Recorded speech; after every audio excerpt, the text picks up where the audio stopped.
স্ক্রিনটা দেখা যাচ্ছে? Yes. তো আমি প্রথমে ফার্স্টে যেটা করছি আজকে, যে অলরেডি যে টপিকগুলো ডিসকাস করি, যেটা দু একটা পয়েন্ট যেগুলো আরেকটু মানে রিএমফাসাইজ করা উচিত, বা আরেকটু মনে করো লিটল বিট আমি হয়তো একটু কম বলেছি, যেটা আরেকটু ডিপলি বলা উচিত। তো মানে স্লাইটলি আর কি তোমাদের কোর্সে উইদিন দ্য স্কোপ কোর্স। তো আমি সেইগুলো দু একটা পয়েন্ট একটু ক্রিটিক্যাল যে জায়গাগুলো আছে সেগুলো আমি আরেকবার একটু রিপিট করছি বা একটু এক্সটেন্ড করছি ফার্স্টে, তারপরে আমি নিউ টপিকে ঢুকছি। তো আমরা অলরেডি লাস্ট ক্লাসে ডিসকাস করেছিলাম about oxidation, that is oxidation means oxide isolation, better to say oxide isolation. তো অক্সাইড আইসোলেশন টেকনিকের মধ্যে যে ফার্স্ট টেকনিকটা আমরা ডিসকাস করি, দ্যাট ওয়াজ লো কস্ট। তো সেই তারই একটা ছবি তোমরা এখানে দেখতে পাচ্ছ। তো mainly we talked about the major concern associated with the low cost process, that is Bart's beak. তো Bart's beak আরেকটা পয়েন্ট, মানে যদি তোমাকে কেউ প্রশ্ন করে যে what are the concerns or the disadvantages associated with the low cost process, so the main concerns are basically two. One is the Bart's beak, it's okay, so we already discussed. The second one is what is called, see it is written here, white ribbon. White ribbon, or sometimes people call it nitride effect, because after the name of the, you can say, the scientist who first observed this, Kui, KWI, nitride effect. Okay, so what is that? First, let me discuss or throw some light on it first, and then I will discuss again something little bit more about Bart's beak. So the first one is white ribbon or Kui nitride. See, if you carefully follow this equation, that what kind of reaction is actually taking place, because this is the oxidation process, and this oxidation process, you have to grow a thicker oxide for the purpose of isolation. Naturally, we need H2O. So this is basically, you can say, wet oxidation, mainly dominated by the wet oxidation. It may be dry also. Rather, I should say it's a combination of wet and dry. That is people call the cyclic oxidation. Wet followed, dry followed by wet, then followed by dry, something like that. Anyway, the key point is that H2O is present during oxidation. And also, you know that Si3N4 is already there over this pad oxide. Okay, so this Si3N4, when reacted with this H2O, that mainly create this thing, SiO2, H2N2. Fine. And then after that, this combined and form NH3. That's the ammonia. Now what happens? So in the main point is that this kind of white ribbon or nitride effect can be seen when this wet oxidation process is during the, or better to say, during that wet oxidation process, which is of course a high temperature process. What happens that the ambience is such that means H2 is present. This actually reacts with the Si3N4 and NH3, that is the ammonia is formed, and this ammonia diffuses through this portion and comes at this, see, this is at least, this is at the SiO2 interface. So ammonia diffuses, see, ammonia diffuses and reaches up to this interface, where basically it dissociates. Fine, it basically dissociates, and then the surface texture, if you keep it under or put it under a powerful microscope, so then you can find this kind of, white ribbon, means actually white colored portion around the edge. This is basically 3D, because our picture is 2D, but you try to visualize all around uh, wherever ammonia is present and it dissociates, everywhere you will get some kind of this kind of white ribbon type thing, and this basically covers or enclose the active region, because you know that the portion that is covered by the Si3 and 4, my device of the component is going to be fabricated there only, not here, it will be here. So if suppose there is any kind of SI interface, if there is this kind of white ribbon kind of thing is there, and you know if the active region of the device may be like will lie here. Suppose for example, think of MOSFET. Suppose in the next step you are going to fabricate a MOSFET in this area, in this region, and the gate oxide of the MOSFET will be suppose very close to this. And so what is going to happen? This kind of thing will actually, adversely affect the behavior of the gate oxide in terms of suppose the breakdown voltage of this gate oxide may reduce.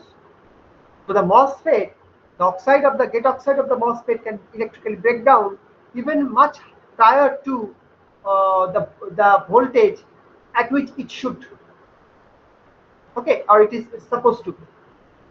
So this kind of phenomenon may happen, undesired phenomenon may happen due to the presence or occurrence of this white ribbon type of thing. Okay, and that happens due to this chemical reaction, because Si3N4 is there, H2O there, and high temperature is there because it's a oxidation process. So this is a major concern, because this can hamper the performance of a device or component that is going to be fabricated in this active region. Okay. And this is the first point, as I mentioned, the first concern. And the second concern, as you know, the Bart's beak. So let me repeat it once again.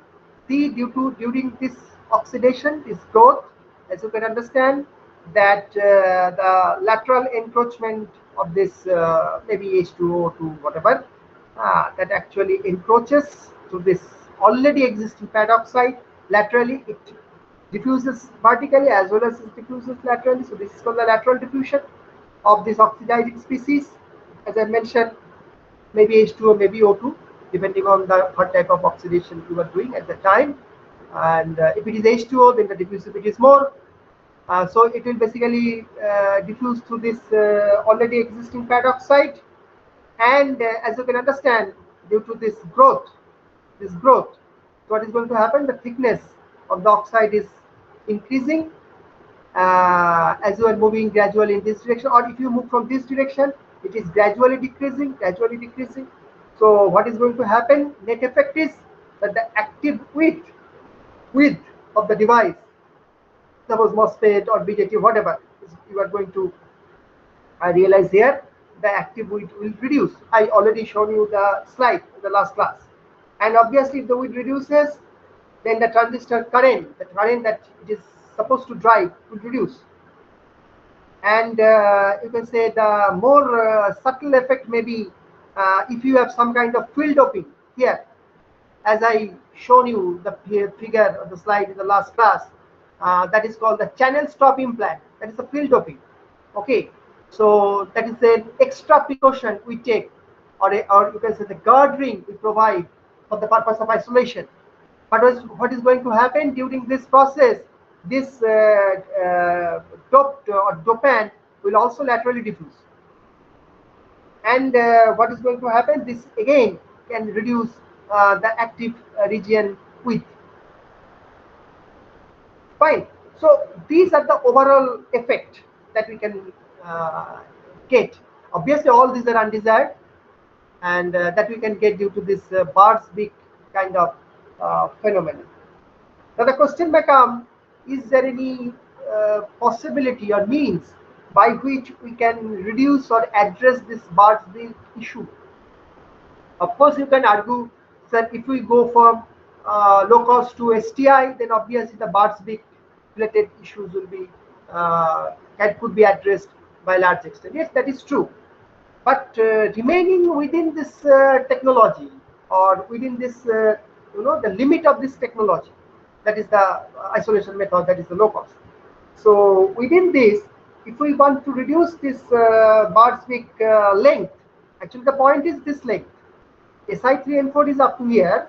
So if I can reduce this length means the length up to which it encroaches or this diffuses, resulting in this kind of peculiar shape. So if I can reduce it a little bit, then obviously the width, the reduction of the width, the problem associated with the reduction of the width can be mitigated by some extent. Okay, so the main issue is this length, this length, this length, this length. If I can reduce this bird's beak length, so the prescription is that you can use the material other than this thermal oxide, because this is happening. You have to ask the question that why it is happening. It will be happening only because of the lateral diffusion of this oxidizing species through the pad oxide, which is covered by the Si3N4, and it is when it is expanded, it is giving a force, upward force to the Si3N4, and it bends. This is happening actually. Now the point is, if I can use some kind of material other than thermal oxide, uh, suppose for the pad layer, okay, so through which this oxidizing species cannot diffuse, or even though it can diffuse, the diffusivity is very, very, very small. We can select such kind of material. Now, this is the solution lies here actually. To think the solution lies here. Now, one possibility may be that we can sandwich the thermal oxide and the polysilicon. Here, instead of using only the thermal oxide, that is the SiO2, you can sandwich the thermal oxide and the polysilicon, and that is extremely helpful in reducing this lateral encroachment.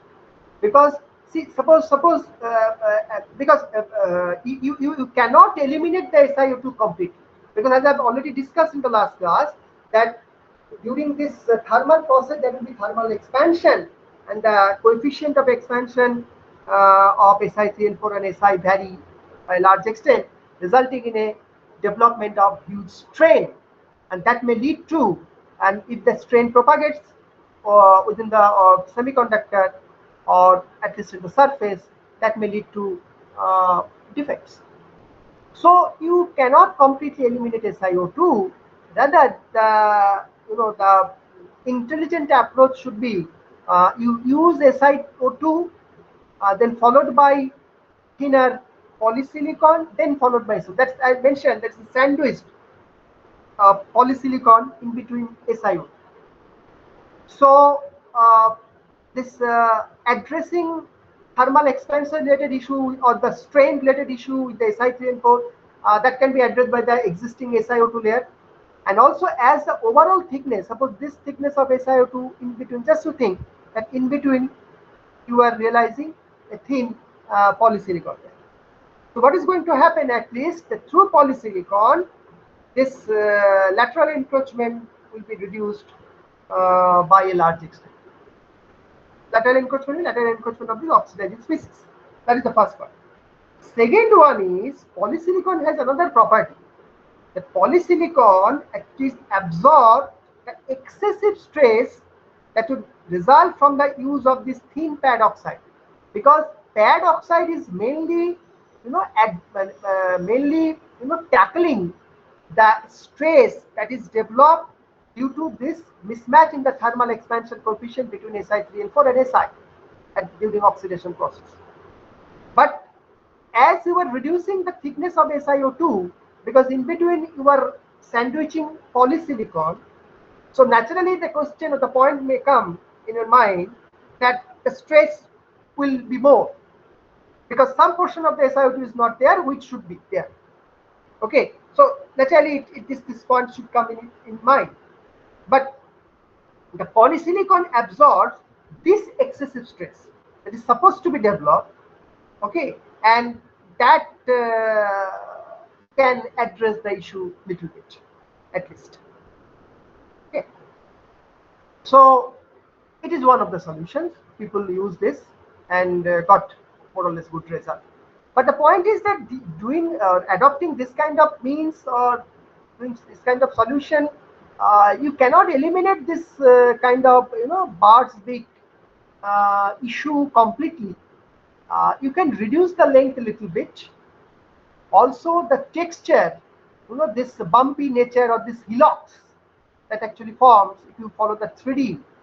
This actually covers from all directions. Just try to visualize what actually happens.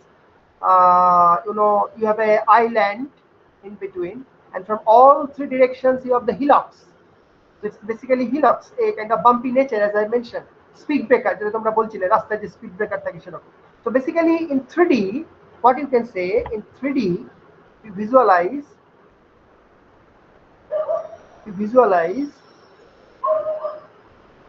suppose top view. This is the device active region. Here a device should be realized. So from all directions, actually this kind of hillocks are there.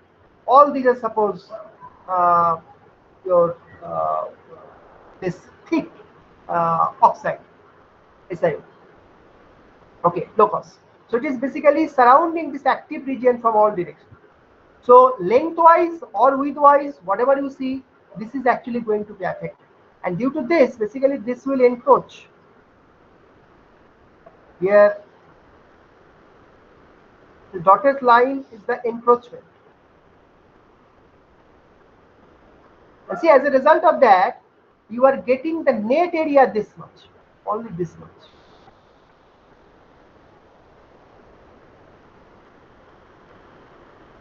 This kind of a top view I'm trying to give you some impression. See, only this much iono shaded portion is your effective active region or area. Whether in this direction it may be length, in this direction it may be width, whatever. Okay, and in all directions it is basically covered by this bumpy nature of oxide, that is the hillocks. Okay, so the texture looks like this if you look from the top, and this should be this outer rectangle should be the actual active area or the drawn area, but your effective active area is this yellow shaded portion. Fine. So this is the 2 points I just mentioned in little bit more detail. Fine. ঠিক আছে এই অবধি? Yes. No.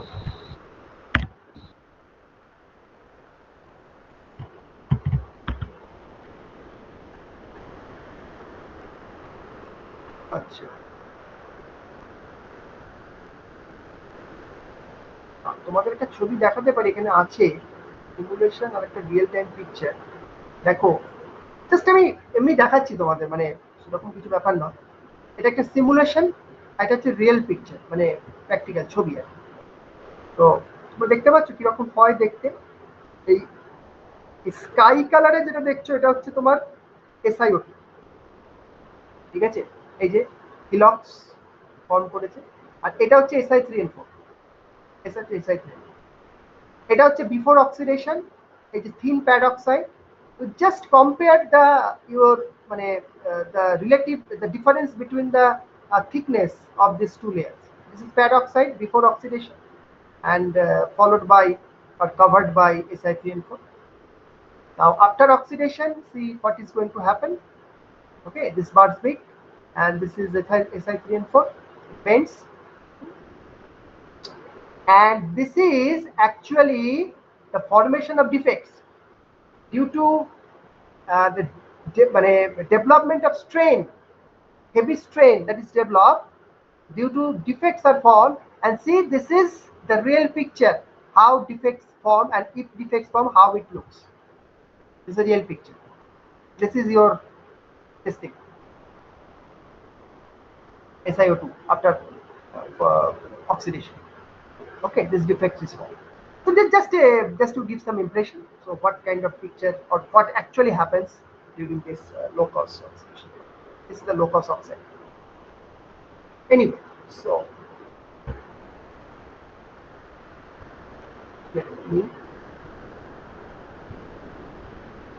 ebook. Okay, the next point is that I discussed about the method, that is how to form or how to realize in practice the SOI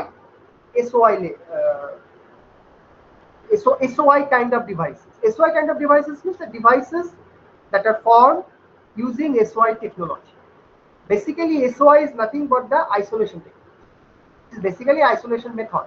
So SOI আমরা যখন বলি না যে SOI MOSFET. So what is the meaning of that? SOI MOSFET means or SOI BJT. Meaning the MOSFET or the BJT or whatever device it may be, it is realized using SOI technology. And the SOI technology here means simply the isolation technology. SOI is basically isolation method or a particular technology called the isolation method. Say using that technology or exploiting that technology, whatever devices you are building or realizing, that is called SOI of that SOI hyphen that device. So if it's the MOSFET, then it's the SOI MOSFET. If it is a BJT, then it's the SOI BJT, something like that. So already some methods we discussed, like one the first method we discussed. Again, follow আমরা প্রথম SOI technology, the প্রথম যে মেথডটা by how to realize SOI devices, the first technique যেটা আমরা discuss করেছি সেটা কি ছিল? বলো কেউ একজন? Anyone?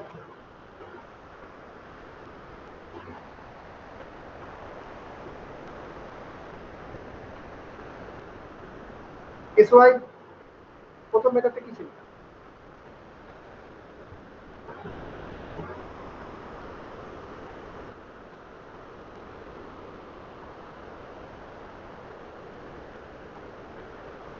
Silent. একজন বলো তাড়াতাড়ি। How to realize SOI? What are the possible methods? Sir, প্রথম laser recrystallization ছিল। Best, laser recrystallization, the first method only. Second,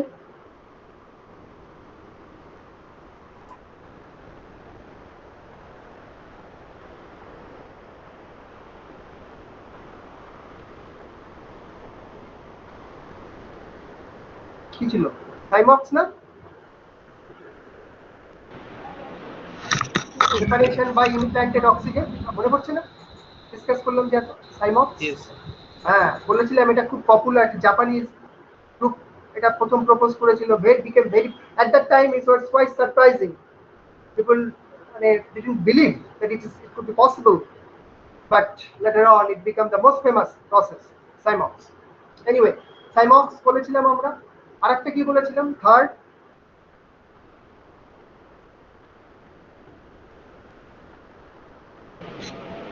direct bonding. Direct bonding, right. তো ডাইরেক্ট বন্ডিং আমরা কি বলেছিলাম মনে পড়ছে? যে just simple silicon substrate, thermal oxidation, oxide form করলো, সিমিলার কাইন্ড অফ স্যাম্পল বা আরেকটা আইডেন্টিক্যাল স্যাম্পল নিলে একই রকম দেখতে হবে পাওয়ার নিলে, এবারে কি করব আমরা? এখানে এই যেহেতু ওয়েফার বলি না, অ্যাকচুয়ালি এগুলোকে তো অ্যাকচুয়ালি তো এগুলো ওয়েফার। সো এটা ওয়েফার, এটা ওয়েফার যেটা আমরা এখন বলছি। তো এটা ওয়েফার যেহেতু, এটা তো অনেকে আবার দেখবে ওয়েফার বন্ডিংও বলে, ঠিক আছে? ওয়েফার বন্ডিং টেকনোলজি, আমরা ডাইরেক্ট বন্ডিং বলছি, সেটা অ্যাকচুয়ালি অনেকে আবার ওয়েফার, অনেক লিটারেচার একই ব্যাপার। মানে আমি বিভিন্ন নামগুলো বলছি কারণ বিভিন্ন লিটারেচারে বিভিন্ন লোকে বিভিন্নভাবে বলে।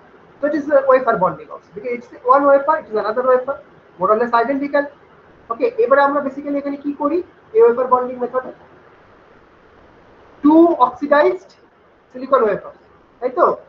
এটাকে আমরা ফেস টু ফেস এরকম ভাবে প্লেস করি, বা বলতে পারো one over the other, upside down করে, যে আগের দিন পরে যে ছবিটা আঁকছিলাম আমরা, ঠিক আছে? তো তারপরে আমরা এখানে কি করি? থার্মালি তাকে বন্ড ফর্ম করি, মানে এখানে হিট দেওয়া হয়, হিট ট্রিটমেন্ট দেওয়া হয়। হিট দিলে এই দুটো জুড়ে যাবে, বন্ড ফর্ম করে গেল। দুটো অক্সাইড লেয়ার যেটা আছে হাই টেম্পারেচারে, এটাকে তুমি অ্যানিলিংও বলতে পারো। হ্যাঁ, এটাকে তুমি অ্যানিলিংও বলতে পারো, অনেকে বলে অ্যানিলিং ফার্নেসে। তো তখন আমরা বেসিক্যালি যেটা পাই এখান থেকে, রেজাল্টেন্ট যেটা পাই সেটা হচ্ছে এরকম ধরনের একটা পাই, দেখিয়েছিলাম।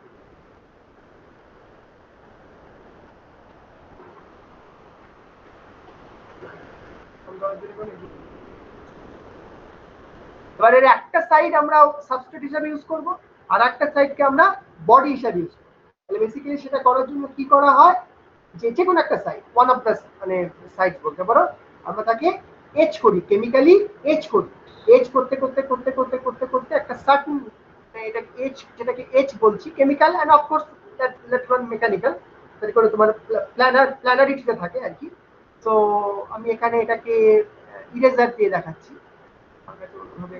পসিবল না, মানে এখানে তুমি এটাকে এরকম ভাবে ধরো ইয়ে করছো, রিমুভ করছো, এজ করছো, এইভাবে এজ করছো।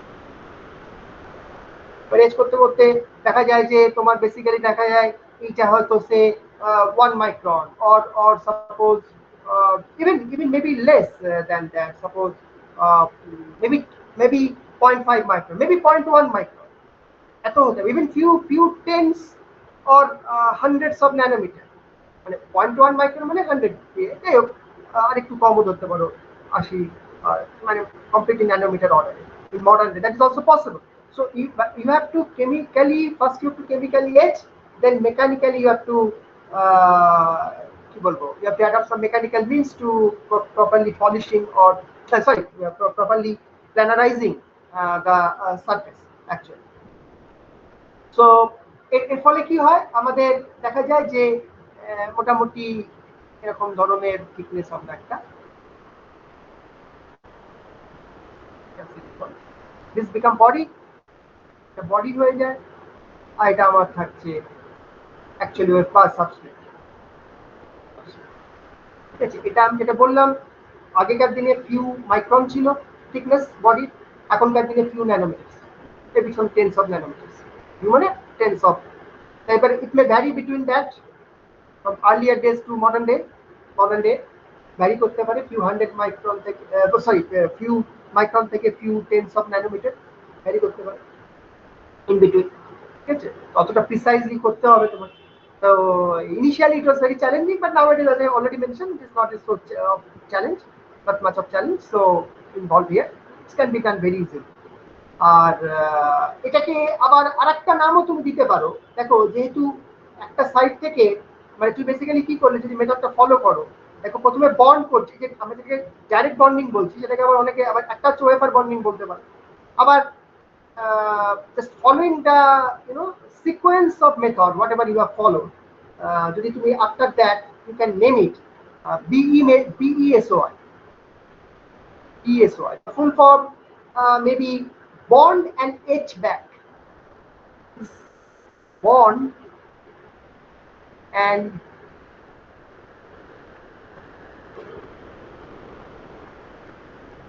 ETCH, H back, বন্ডের বি আর এইচ ব্যাকের ই, বিই মেথড। তাহলে কেন কি, প্রথমে বন্ডিং করছো, সিকোয়েন্সটা ফলো করো, বন্ড অ্যান্ড এইচ ব্যাক, এবং আরেকটা কি করছো, এইচ করছো ব্যাক সাইড, পেছন দিকে। ঠিক আছে, কেন পেছন দিকে, বিকজ ভালো করে লক্ষ্য করো, এই যখন তুমি ওয়েফার একটা ফর্ম করেছো, এই স্ট্রাকচারটা আর এই স্ট্রাকচারটা অক্সিডাইজ করেছো ওয়েফার সিলিকন, এটা কিন্তু ওর ব্যাক সাইড, এটা কিন্তু ওর ফ্রন্ট সাইড। এভাবে তো ভাবা জিনিসটা তো এরকম থাকে,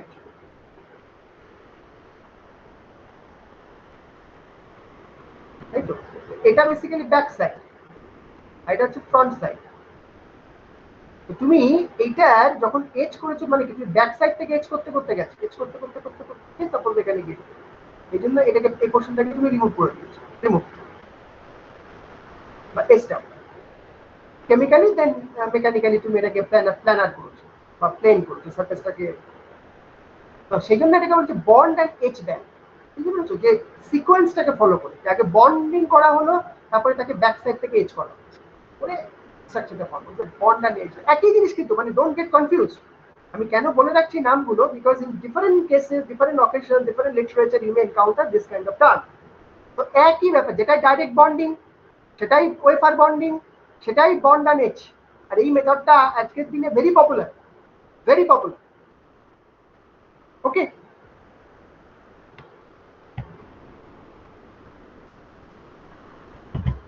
রিমুভ করলাম। আর একটা পসিবিলিটি হয়, সেটা খুব একটা কমন নয়, স্টিল আমি তোমাদের সঙ্গে একটু শেয়ার করে রাখি, that is the fourth one. সেটা হচ্ছে কিরকম, ধরো আমরা আগে তিনটে যেটা পড়লাম, along with that you can also add this, সেটাকে বলা হচ্ছে আচ্ছা আগে আমি একটু মেথডটা ডিসক্রাইব করি তারপরে বলছি। ধরো সাপোজ তোমার কাছে suppose you have n কি বলবো সাবস্ট্রেট বলো, n সাবস্ট্রেট, ঠিক আছে, মানে n মানে সাবস্ট্রেট মানে n টাইপ সাবস্ট্রেট। এবার তুমি একে গ্রুপ করলে কিছু কিছু গ্রুপিং এরকম ধরনের গ্রুপ, ঠিক আছে। গ্রুপ করলে কি হবে, এই পোর্শনগুলো থাকবে না,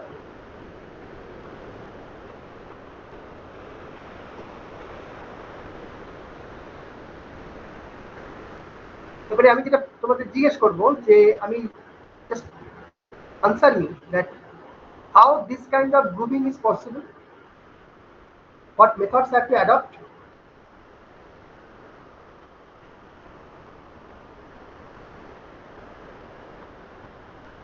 কি করতে হবে এই গ্রুপটা করার জন্য, to realize these groups what process steps have to adopt or employ?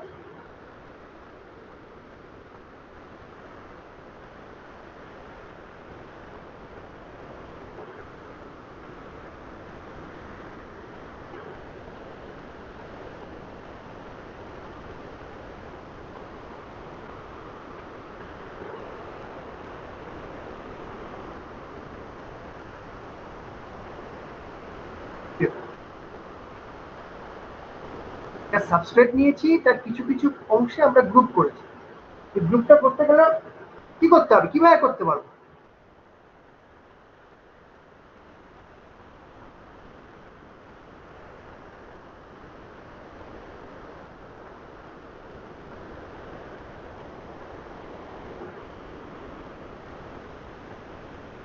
n type silicon substrate, of course এটা আমি মানে এটা বলাই বাহুল্য, তবে বলে রাখছি সিলিকন, আমি সিলিকন নিয়ে এখানে ডিসকাস করছি।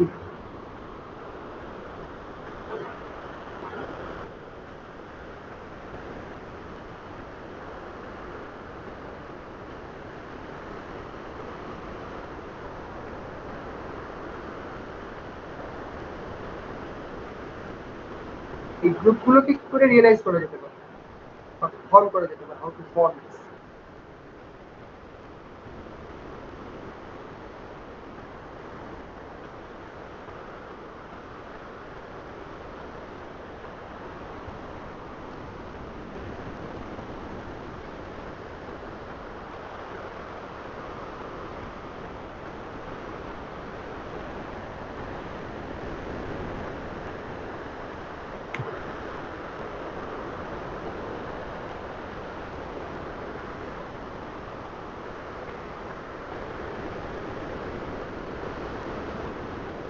লিথোগ্রাফি হলো, এচিং হলো, তাও এটা হচ্ছে না।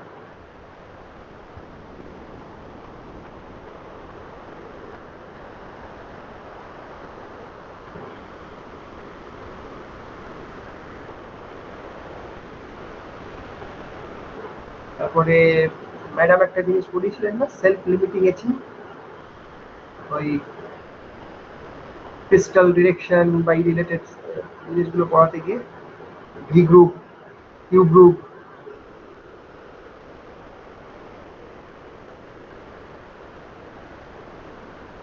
আমিও তো তোমাদের বহুবার বলেছি যে সিলিকন যখন এচ হবে, এচিং ডিফারেন্ট ডিরেকশনে যখন এচ করবে, এচ অ্যান্ড যে এচ করবে ডিফারেন্ট ডিরেকশন, যে তার এচিং রেট ডিফারেন্ট হবে। অ্যাকর্ডিংলি মোস্ট অফ দ্য ক্ষেত্রে আমরা যে গ্রুপটা পাই সেই গ্রুপটা ইউ শেপের হয় না, যে মেনলি ভি শেপের হয়। মানে মোটা কথা হচ্ছে যে এখানে স্ল্যান্টেড হয়, স্লোপ হয়, নট পারফেক্টলি ভার্টিক্যাল পথ একটু ডিফিকাল্ট আছে। যদি আমরা সিঙ্গেল ক্রিস্টালে যাই তাহলে একটু ডিফিকাল্ট।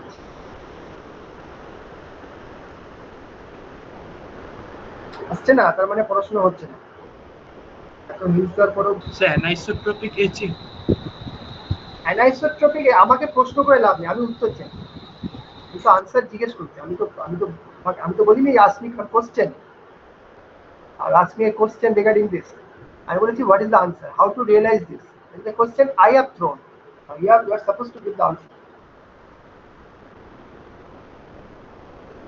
তাও আমি কিছু হিন্টস তো দিয়েই ফেললাম অলরেডি, কিছু কথা তো বলেই ফেললাম।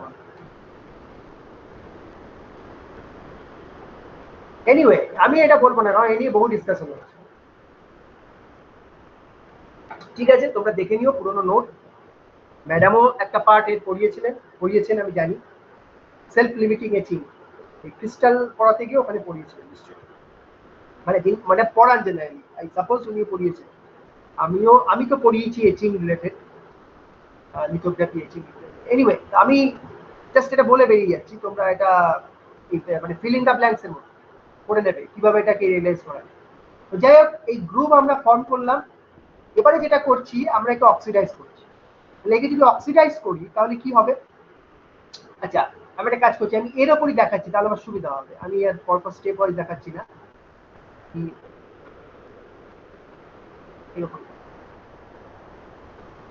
একে আমি অক্সিডাইজ করছি, তো অলরেডি গ্রুপ ক্রিয়েট করা হয়ে গেছে। এবারে আমি অক্সিডাইজ যদি করি,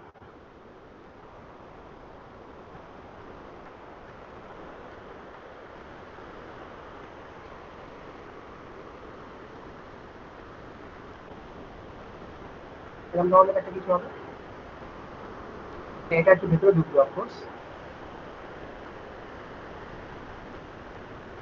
যাই হোক আমি কম্পিউটারটা বলি, থার্মাল অক্সিডেশন এটা ভেতরে ঢুকবে। এই হলো আমার অক্সাইড SiO2, এটা হয়ে গেল। ঠিক আছে, এইবার তার মানে আমাদের অক্সিডেশন হলো, প্রথমে গ্রুপ হলো, গ্রুপ করার পরে অক্সিডেশন করি, বা গ্রুপ বা ওয়েল যাই বলো, ঠিক আছে, তৈরি করলাম, তারপরে আমরা অক্সিডেশন করলাম। অক্সিডেশনের পর এইবারে আমরা কি করছি, পলিসিলিকন। পলিসিলিকন একটু কম্পারেটিভলি সস্তা, low cost in comparison to single silicon, sorry কি বলে সিঙ্গেল ক্রিস্টাল সিলিকন। তো আমরা এখানে পলিসিলিকন লেয়ার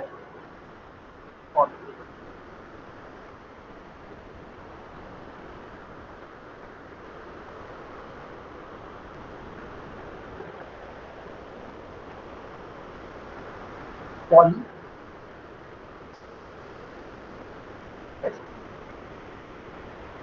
এটা সিঙ্গেল ক্রিস্টাল সিলিকনও করা যায়, সিঙ্গেল ক্রিস্টালাইন সিলিকনও করা যায়, কিন্তু আমরা করবো না, কারণ সিঙ্গেল ক্রিস্টাল করতে গেলে অনেক খরচা বেড়ে যাবে।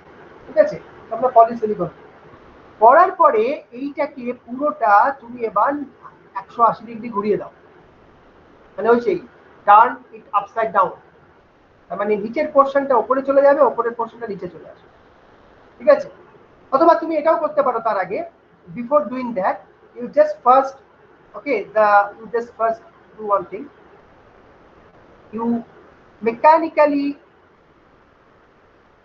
or after applying some chemicals as well, যেটা একটু আগে আমরা যেটা করলাম, মানে ডাইরেক্ট বন্ডিং বা bond and H back method যেটা আমরা করলাম, সেই BESY ওই রকমই অনেকটা কনসেপ্ট। ওইখানে যেটা করলাম সেরকমই কিছুটা কেমিক্যাল কিছুটা মেকানিক্যাল, হ্যাঁ, বাই এটাকে পার্শিয়ালি রিমুভ করতে হবে। স্যার কতটুকু পোর্শন, এই যত কি অক্সাইড আছে এইখানে সে টাচ করে থেমে যাবে, এর বেশি যাবে। তো এটাকে তোমাকে খুব সিলেক্টিভলি করতে হবে। ঠিক আছে, তো তার মানে এই পোর্শনটাকে যদি আমি রিমুভ করে দিই, তো আমি ইরেজার দিয়ে করছি এটাকে, তাহলে আমার এই পোর্শনটা রিমুভ হয়ে গেল। দেখো রিমুভটা হবে হচ্ছে কি এই অবধি। ঠিক আছে, এই যে অক্সাইডের ভেতরে পেনিট্রেট করেছে, এই অবধি এসে রিমুভ হয়ে গেল। তাহলে আমার পড়ে থাকলো কি, remaining portion looks like this.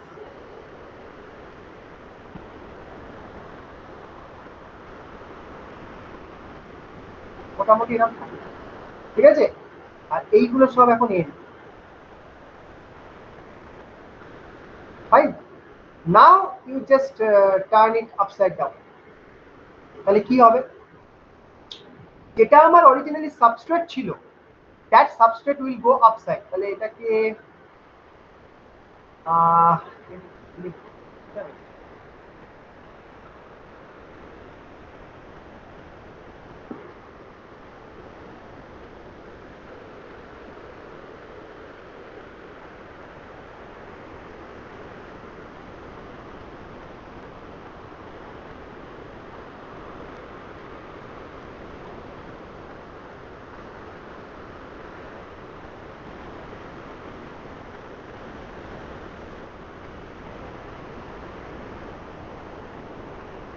ঠিক আছে, আমি ড্র করে দিই।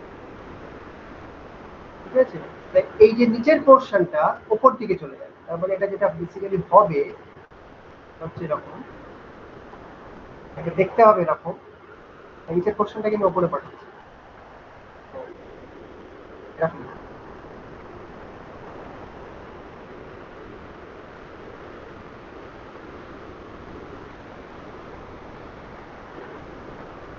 হবে, তারপরে অক্সাইড, এখানে 3টে করেছে, এখানে 2টো হয়েছে, যাই হোক।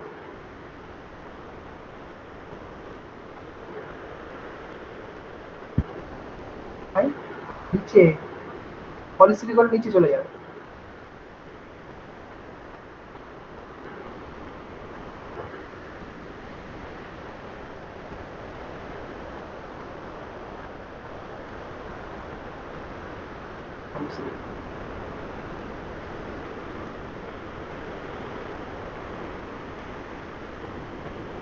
দেখো এই একটা আইল্যান্ড ক্রিয়েট হলো। এই যে আইল্যান্ড গুলো ক্রিয়েট হলো, এই আইল্যান্ড গুলো হচ্ছে আইসোলেটেড ফ্রম ইচ আদার। দেখো it's isolated, that is insulated and it is as usual. এটা আমরা ক্রস সেকশন দেখেছি, it is all around, from all around. It's in 3D actually. So I can house any device within this island, any component within this island, and they will be separated by this instrument. ঠিক আছে, এবার দেখো মজার ব্যাপারটা কি হলো, যেটা originally আমার সাবস্ট্রেট ছিল, that become the body, and যেটা পরবর্তীকালে আমি ডেভেলপ করলাম polysilicon, now this become my the substrate for my SY structure. ঠিক আছে, এটা জাস্ট পলিসিলিকন, এই তফাৎ। তো এটাকে বলা হয় হচ্ছে DI method. DI method, dielectric isolation, just simple dielectric isolation. ঠিক আছে, মানে ডাইলেকট্রিক আইসোলেশন মেথডের মাধ্যমে তোমার এই সিলিকন অন ইনসুলেটর তুমি ফর্ম করছো, সিম্পল ডিআই মেথড। এটা কোনো স্পেসিফিক আর কোনো নাম নেই, এটাই জাস্ট একটাই নাম, আর কিছু। ইনিশিয়ালি এগুলো একটু এক্সপেন্সিভ ছিল, বাট এখন আর এগুলো এক্সপেন্সিভ না। বাট এই মেথডটা এখন খুব, এই মেথডটা খুব বেশি চলেও না।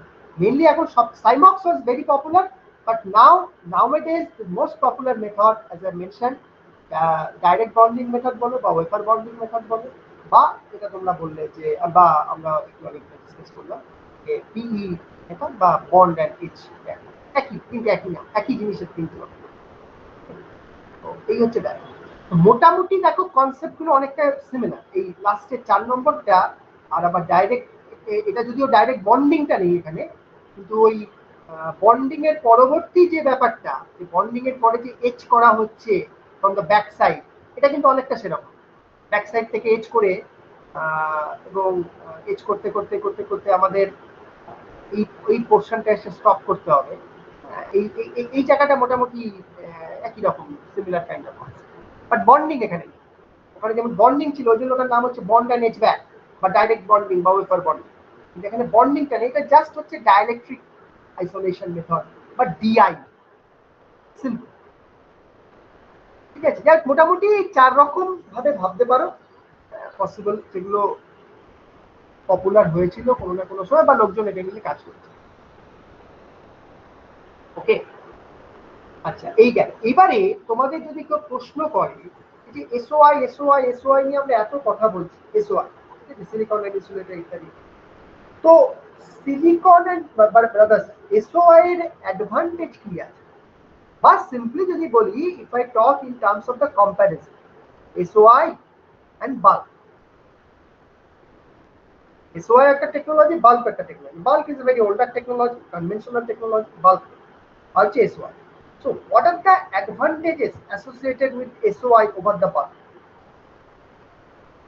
By advantages, features of SOI. Of course, advantage যখন বলবো কিছু disadvantage তো থাকবে definitely. তার মানে in better way you can say it's a comparison.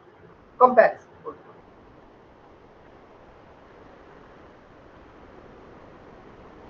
Comparison. Yes. So SOI এর প্রথম পয়েন্ট আমরা কি বলতে পারি? First advantage over bulk.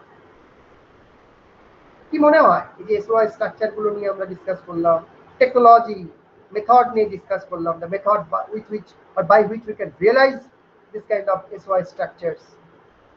আবার বলছি SOI is a technology, isolation technology. তো এই টেকনোলজি ইউজ করে আমরা যে ধরনের ডিভাইসগুলো তৈরি করব তাকে আমরা বলবো SOI স্ট্রাকচার বা SOI সেই ডিভাইস ফর দ্যাট ডিভাইস। ঠিক আছে, তা বলো কি হতে পারে অ্যাডভান্টেজ কি কি? যদি বাল্ক হয়, বাল্কের ক্ষেত্রে ফার্স্ট পয়েন্ট একটু নোট করো যে আমরা কি বলতে চাই। বাল্কের ক্ষেত্রে আমাদের আইসোলেশন তো করতেই হবে, whether you go with the bulk or the SY.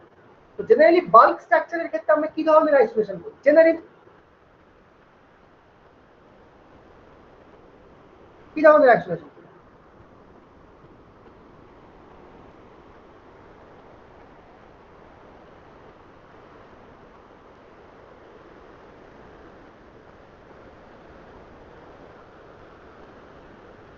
Bulk bulk স্ট্রাকচারের জন্য বা বাল্ক টেকনোলজিতে আমাদের যে আইসোলেশন মেথডটা থাকে সেটা কি ধরনের আইসোলেশন?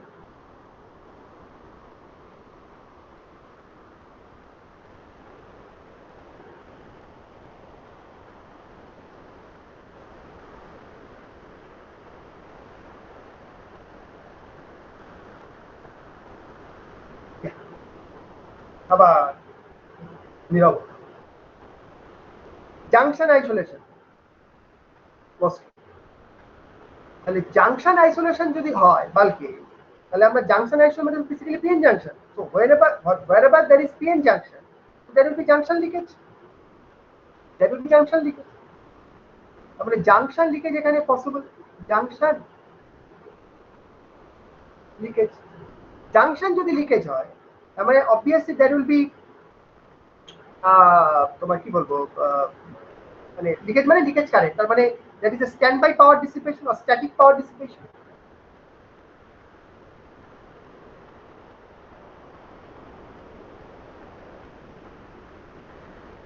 Dissipation,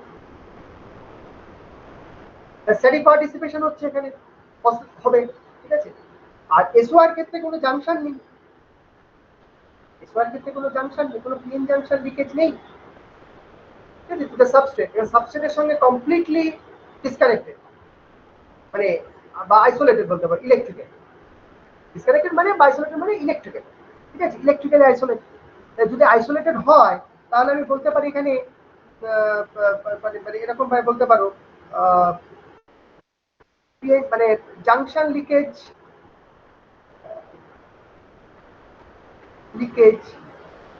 is বলবো much less leading to or বলতে পারো eliminated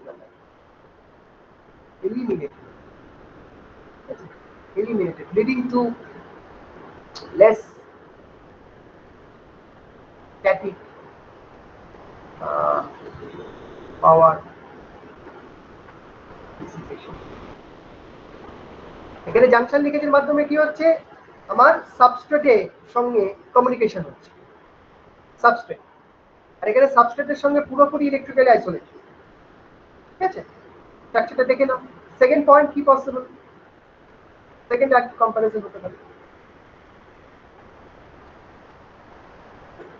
এটা পাওয়ার বললাম, এবারে অবভিয়াসলি কি আসবে, speed.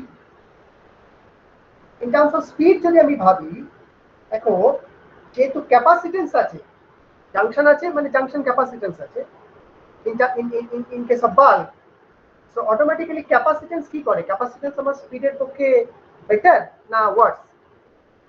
To get high speed, should I need to reduce the capacitive effects or capacitances, or we should increase the capacitance?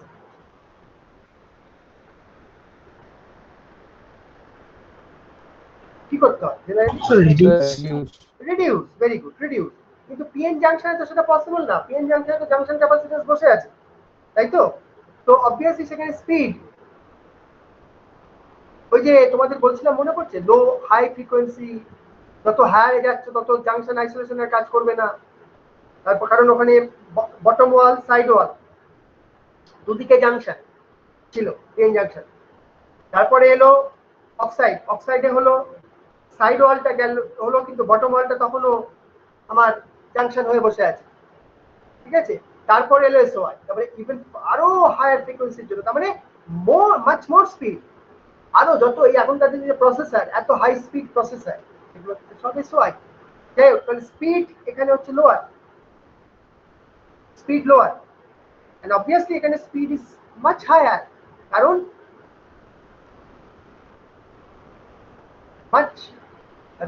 much higher. Why? Due to Capacitance effect. reduction in capacitance, reduced junction capacitance. বলে দাও একবারে, ঝামেলা নেই, ঠিক আছে। তো তোমার speed এখানে অনেক বেড়ে যাবে। আর একটা পয়েন্ট আমরা ছবিতে দেখিয়েছিলাম যখন কম্পেয়ার করেছিলাম, একটা স্লাইডে ছিল যে আমরা এসওআই এর ক্ষেত্রে প্যাকিং ডেন্সিটিটা কি হয়, বেশি হয় না কম হয় ইন কম্পারিজন টু বাল্ক? বেশি। বেশি হয়, ভেরি গুড। তাহলে বাল্কের ক্ষেত্রে কি হয়? বাল্কের ক্ষেত্রে প্যাকিং ডেন্সিটি কম হয়, প্যাকিং ডেন্সিটি ইজ আচ্ছা, এখানে তুমি ডাইরেক্ট লিখে দাও লোয়ার বা লেস, ঠিক আছে। কারণ এর কারণটা কি? এর কারণটা মাথায় রাখবে যে আমাদের কিন্তু এখানে যেহেতু পিএন জাংশন আইসোলেশন, তো আমাদের যে ডিপ্লিশন লেয়ার আছে না, সেই ডিপ্লিশন লেয়ারটাকে কিন্তু সাফিসিয়েন্ট উইডের হতে হবে, ডিপ্লিশন লেয়ারটাকে সাফিসিয়েন্ট উইডের হতে হবে। তাহলে কি হবে? নেবারিং ডিভাইসের মধ্যে ক্যাপাসিটিভ কাপলিং কমে যাবে, আর ডিপ্লিশন উইড যদি সাফিসিয়েন্ট হয়, অটোমেটিক্যালি তার মধ্যে দিয়ে ডিফিউজ করে বা ড্রিফট করে ক্যারিয়ার একটা আইল্যান্ড থেকে আরেকটা আইল্যান্ড, মানে ওয়ান কম্পোনেন্ট থেকে আরেকটা কম্পোনেন্টে যেতে পারবে সহজ, ঠিক আছে। এই জন্য এই আমি আর লিখলাম না, মুখে বলে দিলাম যে কথাটা বললাম, যে এই ওই সেই সাফিসিয়েন্ট ডিপ্লিশন লেয়ারকে বা উইথকে তোমাকে অ্যাকোমোডেট করতে হয়। এই জন্য প্যাকিং বেসি, মানে ডিভাইসগুলোকে একটু দূরে দূরে, that to placed far apart so that the sufficient depletion would be there within the around the PN junction. তা এটা হলো বাল্কের জন্য। কিন্তু এসওআইতে কি সুবিধা হচ্ছে? এর প্যাকিং ডেন্সিটি অনেক higher, in fact the highest of the lot. Packing density is higher, higher. তার কারণটা কি? তার কারণটা হচ্ছে এর স্ট্রাকচারটাই এমন, যে স্ট্রাকচারটা আমরা দেখেছি ছবিতে, যে আমার এখানে ডিপ্লিশন লেয়ার, পিএন জাংশনে কোনো ডিপ্লিশন লেয়ার কে অ্যাকোমোডেট করা বা দুটো রিজিয়নের ডিপ্লিশন লেয়ার মার্জ হয়ে যাওয়া, এরকম কোনো পসিবিলিটি নেই, এরকম কোনো পসিবিলিটি নেই, ঠিক আছে। এই জন্য ট্রানজিস্টারকে তুমি you can place very close, transistor by in general components, neighboring components, you can place very close to each other, very close to each other. সেই জন্য কম্প্যাক্টনেস অনেক বেড়ে যায়, তো প্যাকিং ডেন্সিটি অনেক বেড়ে যায়, ঠিক আছে। তো এই হলো মেজর তিনটে, অলরেডি আমরা এগুলো বলেছিলাম, তো আজকে একটু জাস্ট সিস্টেমেটিক হতে এখানে লিখে দিলাম। আর একটা ইম্পর্টেন্ট পয়েন্ট আছে, যে পয়েন্টটা 4 নম্বর আমি মেনশন করছি, সেটা নিয়ে আমরা একটু রিগোরাসলি ডিসকাস করব, যদি আজকে সময় হয় আজকে, না হয়তো পরে দিন, সেটা আমি জাস্ট মেনশন করে রাখছি। আমি জানি না তোমরা এটা নিয়ে আগে কোনো ক্লাসে কারোর কাছে পড়েছো কিনা, কোথাও শুনেছো কিনা। সেটা হচ্ছে ল্যাচ আপ প্রবলেম। শুনেছো টার্মটা ল্যাচ আপ? ল্যাচ আপ কথাটা শুনেছো টার্মটা কোনো ক্লাসে, কোনো কোর্সে, কোনো টিচারের কাছে? হ্যাঁ, মানে যদি শুনে থাকো তাহলে আমি রিপিট করবো না, আদারওয়াইজ আমাকে তাহলে একটা ল্যাপটপের উপর একটা মানে ছোট বলতে হবে।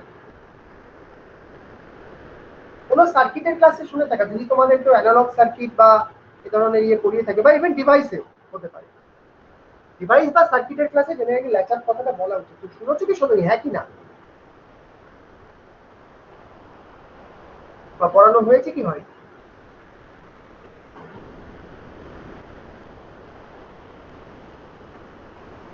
ল্যাচ আপ, ল্যাচ আপ এর স্পেলিংটা হচ্ছে LAT, ল্যাচ মানে তো জানোই, latch up, latch up, latch up problem বলে, জানো? Yes or no? বলো, আমি জিজ্ঞেস করবো না, চিন্তা নেই, মানে তোমরা হ্যাঁ হ্যাঁ জানো না, মানে পড়ানো হয় সেটাই হচ্ছে। তাহলে আমাকে বলতে হবে, ঠিক আছে, সে আমি বলে দেবো, সেটা নিয়ে অসুবিধা নেই। তো ল্যাচআপ প্রবলেমের রেসপেক্টে যদি আমি দেখি, latch up problem is very very মানে ক্রুশিয়াল ক্রিটিক্যাল প্রবলেম। তো বাল্ক স্ট্রাকচারে যদি দেখা যায় তাহলে দিস কাইন্ড অফ স্ট্রাকচার আর বেসিক্যালি ভেরি মানে prone to ল্যাচআপ প্রবলেম। ঠিক আছে, এখানে ল্যাচআপ জনিত সমস্যা, আর এটা হচ্ছে ল্যাচআপ ফ্রি। ল্যাচআপ ফ্রি বা বলতে পারো much immune two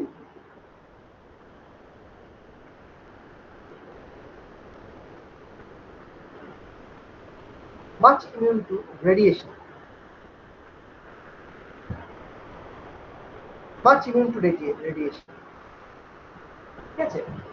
or you can say any radiation, মানে আমি যখন রেডিয়েশন বলছি তার মানে এর মধ্যে হাই এনার্জেটিক পার্টিকেল ইত্যাদিও, মানে যদি কোনো কসমিক পার্টিকেলস হয়, কোনো হাই ফ্রিকোয়েন্সি ওয়েভ হতে পারে, any kind of radiation or high energetic particle, it may be high temperature, that is also possible. ঠিক আছে, তো সেই সমস্ত কিছু আমি তোমাদের বলছিলাম না একদিন, যে ওই যখন যে সস এলো, মানে সিলিকন আর স্যাফায়ার, স্যাফায়ারের ব্যান্ড গ্যাপ অনেক বেশি, প্রায় 10 ইলেকট্রন ভোল্টের ওপর, ঠিক আছে, L2O3। তো এবং কস্টলি, তোমরা জানো ওটা ক্রিস্টালাইন ম্যাটেরিয়াল, খুব কস্টলি হয়। জেনারেলি SiO2 আমার কস্ট হয়, কিন্তু L2O3 ক্রিস্টালাইন কস্টলি, এবং তার কিছু ইউনিক প্রপার্টি আমরা বলছিলাম। তো সিলিকন অ্যান্ড স্যাফায়ার যেটা আমরা প্লাস ওটা হেটেরোড্যাপিটেক্স, তো বলি সেটা কিন্তু আমাদের ওই রেডিয়েশন হার্ড একটা কথা বলছিলাম না, র্যাড হার্ড যে চিপগুলো সেখানে তৈরি হয়, সরি সেখানে ইউজ হয়। তো the point is basically there nature, মানে দেখো এটাকে সিলিকন আর স্যাফায়ার বলছি, সেটাও তো বেসিক্যালি SOI, সিলিকন ইনসুলেটর। তো ইন জেনারেল SOI যদি আমি বলি, তাহলে in general SOI, even this kind of SOI, even though if you use SiO2, that is also little bit or comparatively more immune to the high energetic radiation particle, etc., than this bulk structure, than its bulk counterpart. ঠিক আছে, সেটা automatically due to its very nature it is immune, but যদি এটা suffer হয় আরো বেশি immune. ওকে, এই হচ্ছে ব্যাপার। এনিওয়ে, যাই হোক, আমি যখন কম্পেয়ার করবো তখন অবভিয়াসলি SOI এর ক্ষেত্রে this is a crucial point, you have to note it, latch up free or more much immune to radiation or thyroid. ঠিক আছে, কিন্তু সেটা এখানে নেই, এটা বেসিক্যালি বলতে পারো মানে লেস ইমিউন, আর বেসিক্যালি বলতে পারো prone to ল্যাচআপ প্রবলেম। তো এবারে ল্যাচআপ জিনিসটা কি আমরা সেটা তাহলে ডিসকাস করব। এটা তোমরা যখন জানো না বলছো, আমি একটু ডিসকাস করে দেবো। আজকে যদি পসিবল হয় আজকে করবো, নাহলে নেক্সট ক্লাস করবো, ঠিক আছে। আমি যদি মিস করে যাই তোমরা আমাকে একটু মনে করায়, স্যার আপনি ল্যাচআপটা বলবেন। এনিওয়ে, ঠিক আছে, এখানে আশা করি এখানে কোনো সমস্যা নেই। এবার আমরা ফার্দার প্রসিড করি তাহলে।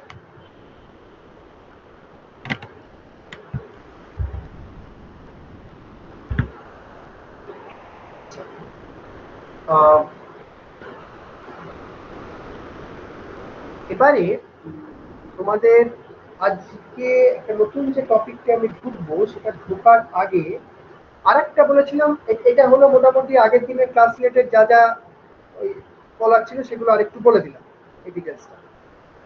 আর আরেকটা পয়েন্ট, আমি যখন ওই লিথোগ্রাফি পড়িয়েছিলাম, লিথোগ্রাফি, এচিং এটসেট্রা, ওই পার্টগুলো, তখন একটা পয়েন্ট আমি একটু অতটা ডিটেলসে আমি ঢুকিনি, মোটামুটি ওপর ওপর বলেছিলাম। তো আমার পরে মনে হলো যে ওটা একটু ডিটেলসে তোমাদের বলে দেওয়া দরকার। আমি তোমাদের সঙ্গে একটা ইয়ে শেয়ার করছি, ওই জন্য একটু শর্টে আমি একটু ছোট করে একটা ইয়ে, দেখা যাচ্ছে তো স্ক্রিনটা, বোঝা যাচ্ছে ছবিটা? হ্যাঁ স্যার। হ্যাঁ sir, okay. It is basically, it is nothing but how to prepare photo mask or how to manufacture photo mask. আমরা photo mask নিয়ে বলেছি অনেক কথা, to use photo mask, what is mask আমরা বলেছি, ডিজাইনার্স আউটপুট, ঠিক আছে। তো ফটো মাস্ককে আমরা যে ডিজাইনার যে আউটপুট সেটাকে আমরা ট্রান্সফার করছি through optical, say for example optical lithography করে আমরা, ফটো লিথোগ্রাফি করে আমরা ওয়েফার সারফেসে ট্রান্সফার করছি। ইত্যাদি ইত্যাদি আমরা এগুলো ডিসকাস করেছি অনেক। এবারে প্রশ্নটা হচ্ছে যে ফটো মাস্কটাকে যদি কেউ জিজ্ঞেস করে যে photo mask how you can manufacture or how you can মানে কি বলবো realise the photo mask itself, যে ফটো মাস্ককে তুমি ইউজ করছো to transfer your actual the circuit pattern, complex circuit pattern on the wafer surface.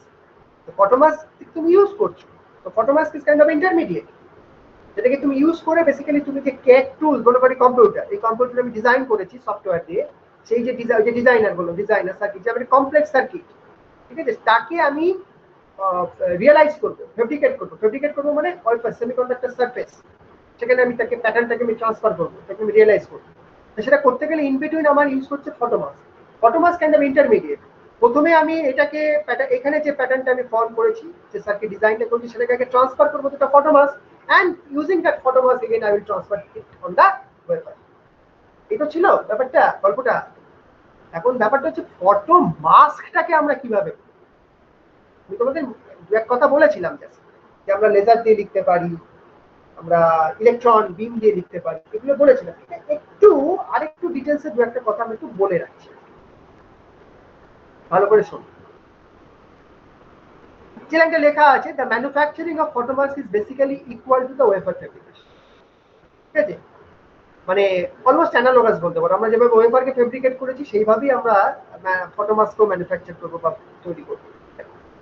The difference is the exposure of the resist with which is done by electron beam photomask এর ক্ষেত্রে or with the optical lithography wafer।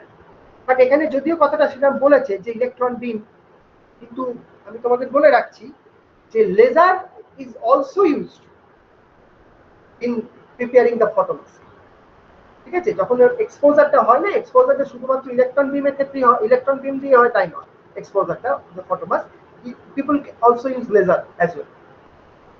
আর ওয়েফারের ক্ষেত্রে যদি optical lithography হয়, আমরা তো obviously laser use করব। আবার ওয়েফারের ক্ষেত্রেও আমরা ইলেকট্রন বিম হতে পারে, সেটা আমরা ডিসকাস করেছি, নন অপটিক্যাল লিথোগ্রাফি, হ্যাঁ, লেজার, এক্স রে, এগুলো সবই পসিবল এখনকার দিন। এনিওয়ে, তো ফার্স্ট স্টেপ কি, ফার্স্ট স্টেপটা দেখো, এটা এখানে ফার্স্ট একটু দেখে নাও আগে জিনিসটা। This is glass or quartz substrate, glass, হ্যাঁ, তার উপরে ক্রোমের একটা লেয়ার দেখো, কালো কালারের chrome. Chrome basically opaque material, মানে আমরা যে ফটোমাস্কের যে ছবিগুলো দেখিয়েছিলাম, যে মাস্কের, সেখানে একটা পোর্শন কালো থাকতো না, কালো, আর বাকি পোর্শন গুলো সাদা থাকতো। যে পোর্শনটা কালো থাকতো ব্ল্যাক কালারের, আমরা কি বলতাম, ওপেক পোর্শন। আর যেটা সাদা থাকতো সেটাকে কি বলতাম, transparent portion. The light can pass through the transparent portion and would be blocked by the opaque portion. ওই যে কালো কালো পোর্শনের যে ছবিগুলো, ওই পোর্শনগুলো, সেগুলো হচ্ছে মেড বাই ক্রোম। এবারে ক্রোম লেয়ার বলে, এটা হচ্ছে basically opaque portion, opaque portion, এটা মাথায় রাখবে। কারণ তোমাকে একটা মাস্কের ছবিতে যদি কালো পোর্শন কোথাও পাও, সেটা জানবে is made of by chrome. তার উপরে এক ধরনের রেজিস্ট থাকলো, ঠিক আছে। এইবারে তুমি এ দেখো, এখানে আবার লেজার লিখেছে, ঠিক আছে। তো ইলেকট্রন রেডিয়েশন, ইলেকট্রন দিয়েও বা লেজার লাইট দিয়েও তুমি বেসিক্যালি ওকে মানে হিট করতে পারো এর উপরে। এবারে কি হবে দেখো, তুমি যে যে জায়গায় হিট করবে, ধরো বিমটা এসে পড়বে, সেখানে রেজিস্টার প্রপার্টি চেঞ্জ হয়ে যায়, ইউ নো দ্যাট, ঠিক আছে। Organic material, so property will change, মানে হাই এনার্জেটিক পার্টিকেল এসে হিট করবে, সো বেসিক্যালি তোমরা জানো যে পলিমার চেঞ্জ, তার স্ট্রাকচারাল চেঞ্জ হবে এবং তার প্রপার্টি চেঞ্জ হয়ে যাবে। তো যে পোর্শনে পড়েছে, এখানে ধরো এই পোর্শনটা আর এখানে এই পোর্শনটা, সেখানে প্রপার্টি চেঞ্জ হয়ে গেছে, এবং accordingly if you use proper developer, তো this portion will be etched out. This is called developing, you know that. Same দেখো, একরকম, ওকে। তুমি কম্পেয়ার করো, আমরা যেভাবে ওয়েফারের জন্য করেছিলাম, দেখো সেম জিনিস। তাহলে কি হলো, কিছু কিছু পোর্শনে আমার রেজিস্ট থাকলো, কিছু কিছু পোর্শনে আমার এখানে দেখো window form, see there is a window, there is a window opening and underneath there is a chrome layer। এইবারে এই যে রেজিস্ট গুলো রয়েছে, এরা মাস্ক হিসাবে অ্যাক্ট করবে, যেটা আমার ওয়েফারের ক্ষেত্রেও তাই হয়, সিমিলার, একদম অ্যানালগাস জিনিস, ঠিক আছে। তো they will act like a mask. এইবারে আমরা কি করছি, যখন আমরা ক্রোমকে এবারে এজ করবো, নেক্সট স্টেপে দেখো, আই থিঙ্ক 3 নম্বর, তো ক্রোমকে যখন আমি এজ করবো, So etching process, the portion of the chrome that is covered by resist, that will not be etched out. So only that is not covered by the resist will be etched out. তাহলে যেটা বললাম, this resist is acting like a mask here. তো এটা etched out হলো, এটা etched out হলো, দেখো এই ছবিটা পেলাম, ঠিক আছে, এই ছবিটা পেলাম। তো এবারে সাবসিকুয়েন্টলি আমরা যেটা করি যে এবারে রেজিস্টারকে রিমুভ করে দিই, তাহলে এইরকম একটা প্যাটার্ন আমি পেলাম। দেখো মিলছে, নিচে এটা হচ্ছে ট্রান্সপারেন্ট হোয়াইট পোর্শন, তার উপরে যে কালো কালো ব্ল্যাক কালারের যে পোর্শন যেগুলো ক্রোম।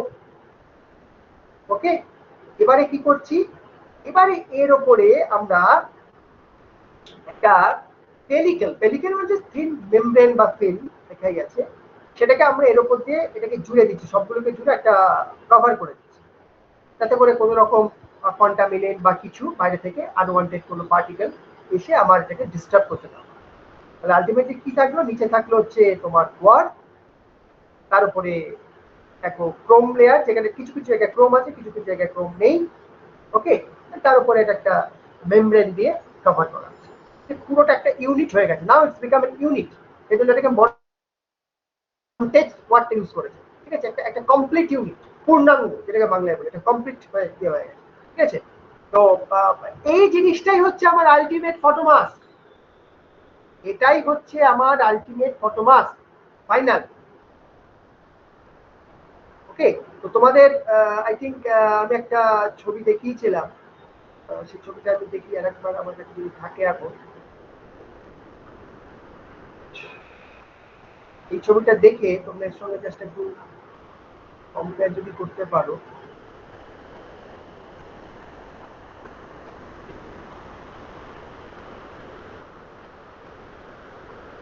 তোমাদের জন্য সব স্ন্যাপ গুলো নেওয়া, এই দেখো, এই ফটোমাস্ক, এই দেখো, এই যে ফটোমাস্কটা দেখো, তো এই ফটোমাস্কটা দেখে আমাকে বলো, যা এখন এতক্ষণ আমরা করলাম, এখানে ব্ল্যাক কালারের পোর্শনটা তাহলে কি?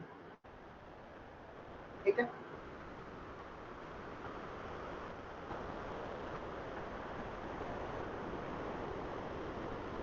ক্রোম, এই যেটা আমরা করলাম,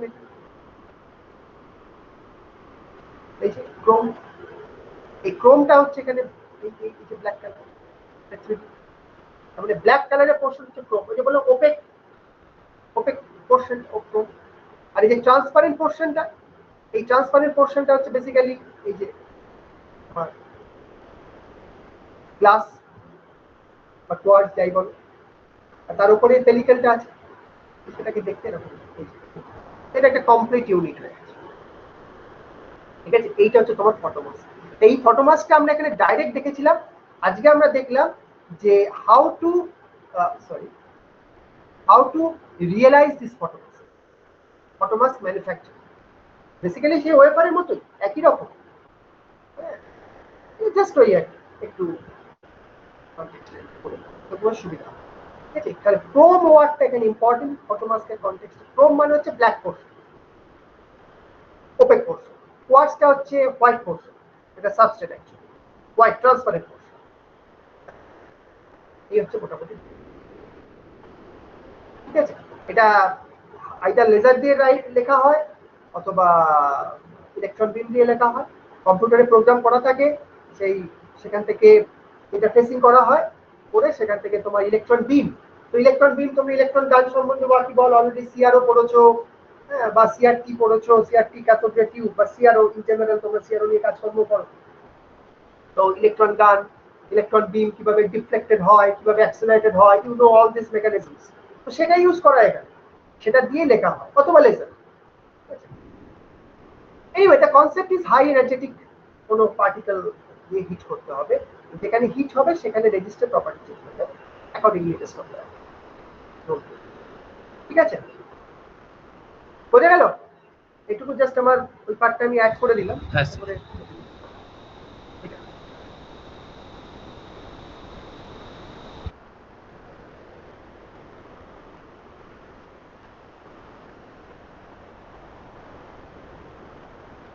এইবারে যে পার্টটা আমি আজকে ঢুকবো, সেই পার্টটা হচ্ছে তোমার আরেকটা প্রসেস স্টেপ বলতে পারো, হচ্ছে আমাদের আমরা যেটাকে বলি কন্ট্যাক্টস অ্যান্ড মেটালাইজেশন।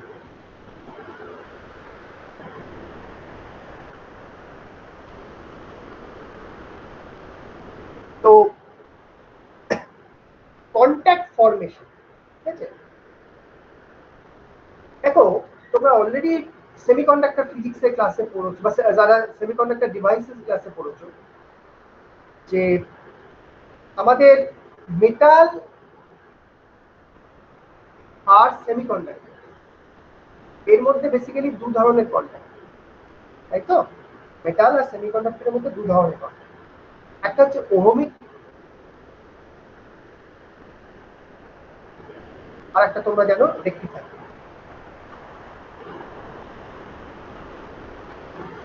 বা অনেকে বলে শর্ট।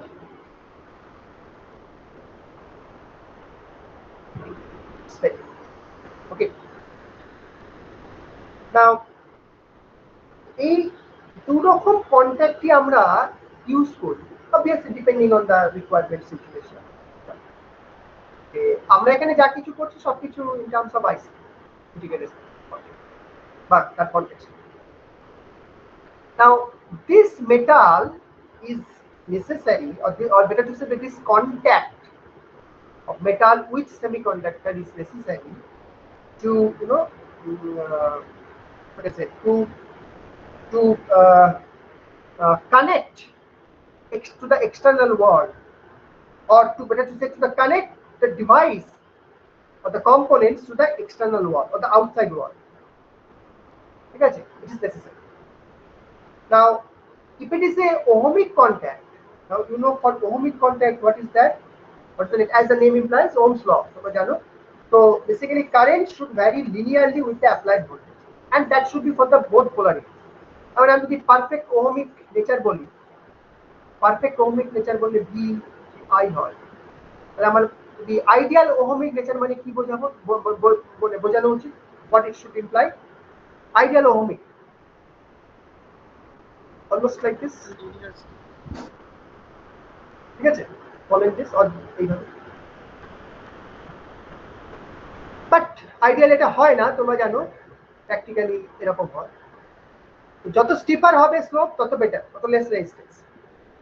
তো mainly and current should vary linearly, less voltage drop linearly and for both the polarities. Even though you change the polarity, the nature will not change. এটা আমরা জানি, তাই তো? ohmic contact মানে very low resistance, as low as possible it should occur. Now why it is required low resistance or ohmic nature? Why it is required? Because তোমাদের Coulomb's circuit পড়িয়েছেন, তোমরা অনেক কিছু পড়েছো মানে ডিটেইলসে। তোমরা জানো ধরো একটা সিমস অ্যাম্পলিফায়ারের কনটেক্সটে বা ইভেন ইনভার্টারের কনটেক্সটও পাবো, মানে একই ব্যাপার seems, maybe digital maybe analog, doesn't matter. The concept is that suppose your device has to transfer much current, suppose charging হচ্ছে, during charging the device will deliver current to charge the capacitor, a particular capacitor, suppose the load capacitor, ঠিক আছে? Now if this charging time is less, obviously যাকে charge করছে যে capacitor তার যে capacitance C and the device এর নিজস্ব যে রেজিস্ট্যান্স আর, সেই দুটোর প্রোডাক্টই হচ্ছে তোমার time constant. that will basically dictate which মানে order of time required to charge a particular node or a particular capacitor or whatever. Okay, and of course the discharge also. তাহলে আমার যদি ডিভাইসের রেজিস্ট্যান্সের একটা মেজর পার্ট আমার contact play করে দেয়, contact should not, or in other words you can say like this, that contact resistance should be a very small part of the device resistance. If the device resistance increases due to contribution of contact resistance যদি offer করে much higher value, then overall device resistance will increase and that will basically lead to increase in the RC time constant. More time constant মানে more delay, hard time লাগছে charge, delay বেড়ে যাচ্ছে, speed কমে যাচ্ছে, ঠিক আছে? তার মানে ডিভাইস যে কারেন্টটা কি বলবো মানে ট্রান্সফার করছে কোনো একটা লোডকে চার্জ করার জন্য বা কোনো একটা লোড ক্যাপাসিটি লোডকে চার্জ করার জন্য, সেইখানে আমাদের মাথায় রাখতে হবে, জেনারেলি সার্কিটে তাই তো হয়। তো আমাদের মাথায় রাখতে হবে যে the contact resistance between the semiconductor and the metal should be as low as possible, such that the device resistance should not be burdened by this contact resistance. Or in other words, you can say that your contact resistance should be very small fraction or part of your device resistance. ঠিক আছে, নিকটা বুঝলে কি কেন contact রেজিস্ট্যান্সকে কম হওয়া প্রয়োজন in general. এবার short কি, আরেকটা আছে শর্ট কি বা রেক্টিফায়ার। তো নাম এটাও as the name implies, short key or rectifying means that it is like a মানে acts like a diode. So diode means in forward direction they offer a small resistance, and of course in reverse direction they offer infinite resistance, means high resistance. তার মানে এখানে তোমার irrespective of the polarity তোমার current voltage নেচারটা একই রকম থাকবে না। Moreover, the current voltage nature is not linear, it should be non-linear. ঠিক আছে, now there should be I think a well-defined or perfectly reproducible on voltage in these cases. On, as you know, in diode, this kind of characteristics you get in junction diodes. So, cutting voltage or knee voltage, you say that is suppose on voltage. So that should be perfectly defined or well defined or perfectly reproduced, and you can, and that is not you can reproduce. It should be such that you can reproduce it again and again. That on voltage, specifically defined on voltage should be there, which can be reproduced. Basically, as I mentioned, the rectifying or Schottky contact is basically metal semiconductor diode. Simply metal semiconductor diode. Fine. But please note, all these are ideal or conceptual or theoretical. In practice, in reality, no contact is neither perfectly ohmic nor perfectly rectified. No contacts, but or in other words, you can say the real contacts are neither perfectly ohmic nor perfectly rectified. It's a mixture, it's a combination. Okay, maybe the percentage or you can say the nature maybe towards this overall nature or maybe towards this, but it doesn't mean that it only have a ohmic property, no rectifying property, or the vice versa. It is kind of both. It's a mixture, combination. It may be inclined towards a particular side, may be inclined, okay, but perfect ohmic or perfect rectifying is not possible in reality. Theoretically possible, but practically not. Okay, বোঝা গেল কি বললাম? Now let me share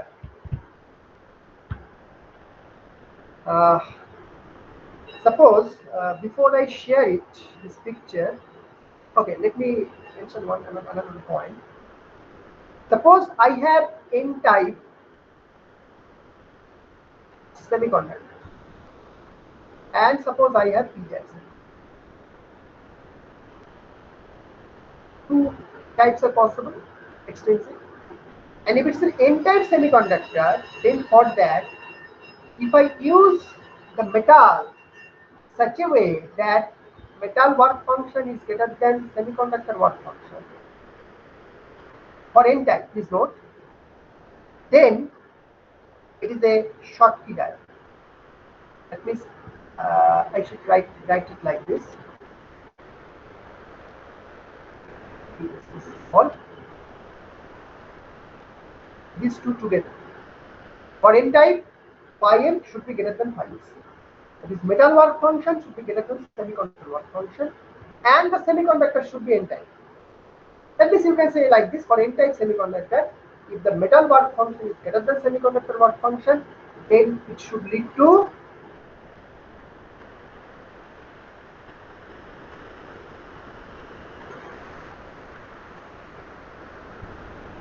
Schottky diode or metal Schottky contact.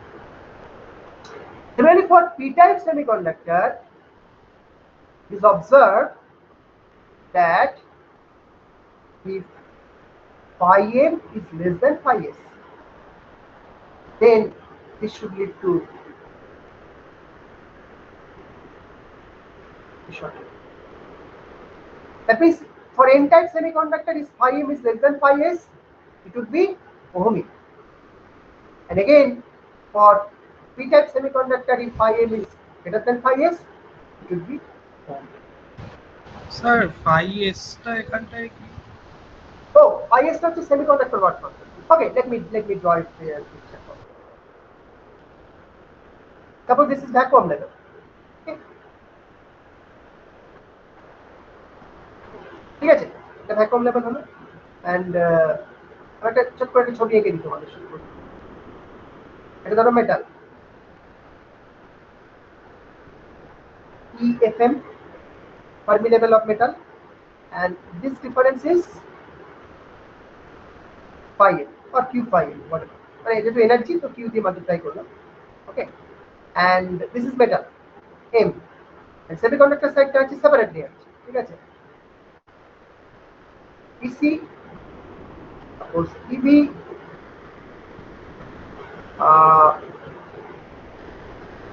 p-type EFS, right, is close to the valence band edge, so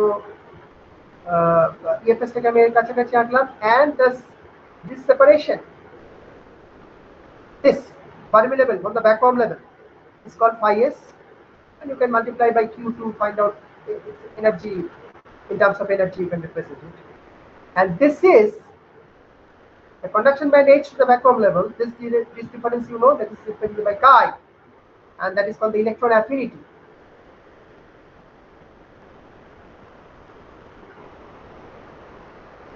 ঠিক আছে, electron affinity. Please note, electron affinity and work function. This is work function. This work function and electron affinity are different for semiconductor. In general, they are different. And out of these two, this electron affinity is the material property. It actually do not change. But work function can change, because if you change the doping, then automatically the EFS level will move up or down depending on that doping. Then naturally this q phi s will change from the vacuum level. So work function may change, but chi will not change for a particular semiconductor. Now for a particular metal, you see that whatever is your work function is actually your electron affinity. Is actually your electron affinity. Both are same. For metal, both are same. Electron affinity and work function are analogous or synonymous. So and this is a material property. So in case of metal, its work function is material property. But in case of semiconductor, its work function is not a material property. Material property means I'm trying to say that it will not change under any condition. If you apply bias, if you change doping, these things will not. This thing will not change. But work function will change. Work function will change. Please note. Anyway, বোঝা গেল এবার তাহলে q phi s টা কি? Work function, the distance between vacuum level to the Fermi level. তাহলে p type, এবার দেখো এই যে p type সেমিকন্ডাক্টরের ক্ষেত্রে আমরা phi m টা phi s এর থেকে দেখো ছোট, কম, এটা বেশি। সো এরকম ক্ষেত্রে যদি আমি ইয়ে করি, কন্ট্যাক্ট ফর্ম করি, then the contact will be Schottky contact. ঠিক আছে, তাহলে Schottky কন্ট্যাক্টের ক্ষেত্রে যে কারেন্ট ফ্লো হয়, কারণ তোমরা একটা ডিরেকশনে কারেন্ট ফ্লো হবে, ফরওয়ার্ড বাস, তাই তো? সেটা কিভাবে ফ্লো হয়, তার মেকানিজমটা কি? Schottky কন্ট্যাক্টের ক্ষেত্রে যে কারেন্ট ফ্লো হয়, সেটা মেইনলি কোন মেকানিজমে হয়? থার্মোআয়নিক এমিশন।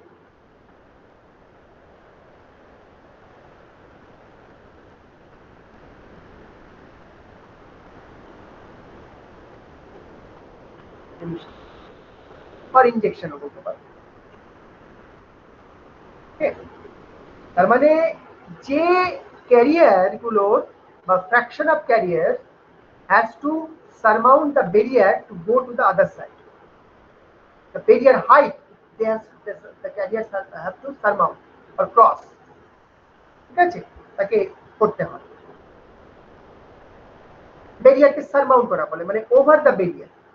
আর আবার যদি তোমার ইয়ে হয়, এবার যদি মনে করো আমি হেভি ডোপিং করি, হেভি ডোপিং, এবারে একটা জিনিস লক্ষ্য করো, যদি আমি হেভি ডোপিং করি, ডোপ করতে করতে করতে করতে যদি এরকম করে দিই যে আমি একটু ছবিটা এবার একটু ই করছি,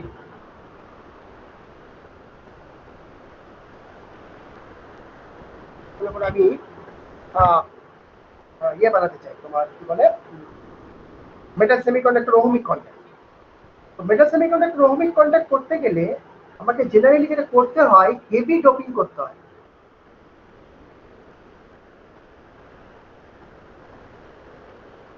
তোমাদের একদিন স্লাইডে দেখাচ্ছিলাম না ডিপার্টমেন্টের অফলাইন ক্লাসে, যে ওই কিছু কিছু যখন বিজেটি স্ট্রাকচারে কিছু কিছু কন্ট্যাক্ট ফর্ম করার ক্ষেত্রে দেখবে পি রিজিয়নে ছোট্ট করে স্মল জায়গায় পি প্লাস করে দিচ্ছে, বা এন টাইপ থাকলে এন প্লাস করে দিচ্ছে, যেমন কালেক্টরের ক্ষেত্রে বা বেসের ক্ষেত্রে। তোমাদের একটা ছবি দেখে দেখিয়েছিলাম, মনে আছে কিনা জানি না। তো হ্যাঁ, ওইখানে হেভি ডোপিং করা হয় to make the contact of ohmic type. ঠিক আছে, তো মনে করো হেভি ডোপিং মানে কি, at least more than 5 into 10 to the power 18, 19, even 20 of that order possible। তাহলে কি হচ্ছে, অবভিয়াসলি যে ধরনের সাবস্টেট আছে তার উপর ডিপেন্ড করে of course doping concentration.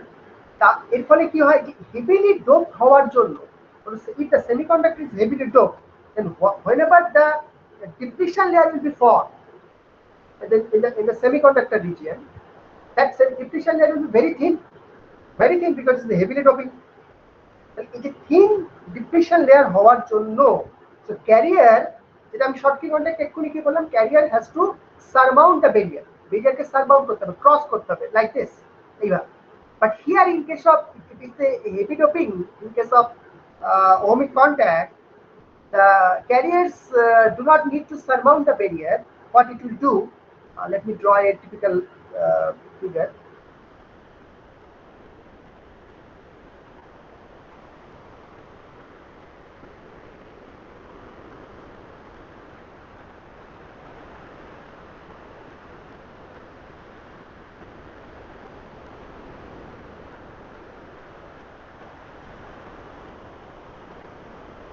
Metal side, this is semiconductor. And since suppose there is an electron, that electron has two possibilities. This is suppose electron E minus. It has two possibilities. Either it can surmount like this. What I'm trying to say, this is the barrier height. So from its energy level, this is the height it can see. If it can cross this height, it can come at this side. This is one possibility. The second possibility is it can penetrate through like this. This is called tunneling. So the first one is called thermionic emission. আমি শর্টে বলছি, একটু আগে লিখলাম TE, thermionic emission or thermal injection অনেকে বলে, ঠিক আছে। and this is called tunneling, penetrating through the barrier. See the tunnel through the barrier, so it is called the tunneling, QNNELING, আবার কেউ কেউ ডাবল LING ও বলে, the British and American English is called so tunneling. So tunneling কে অনেকে বলে হচ্ছে field emission,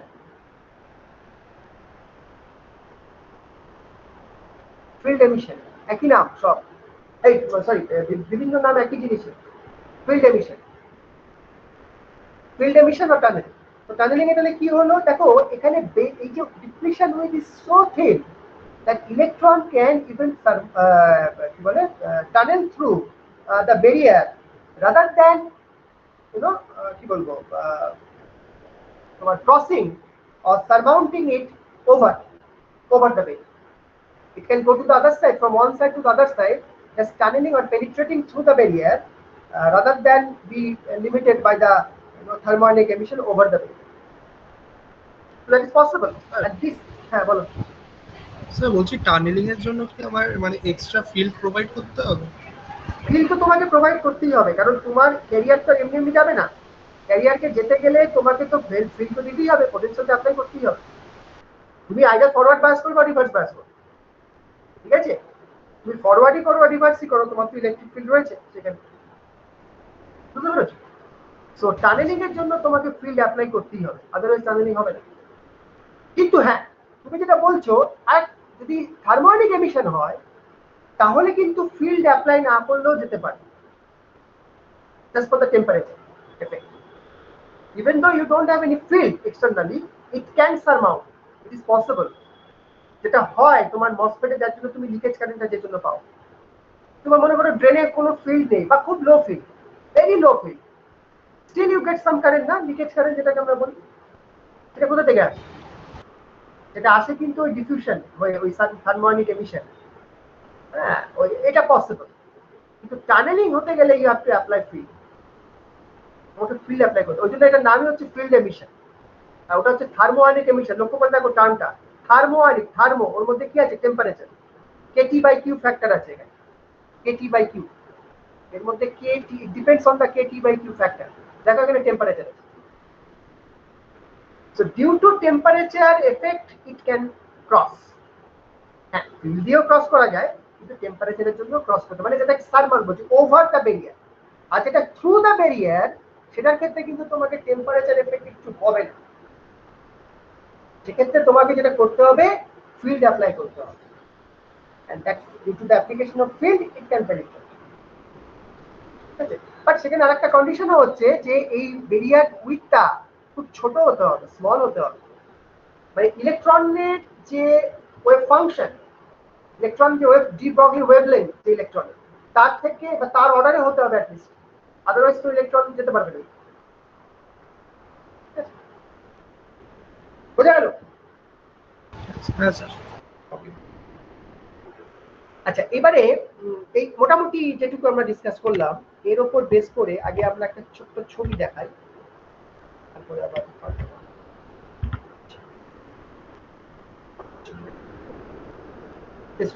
দেখো,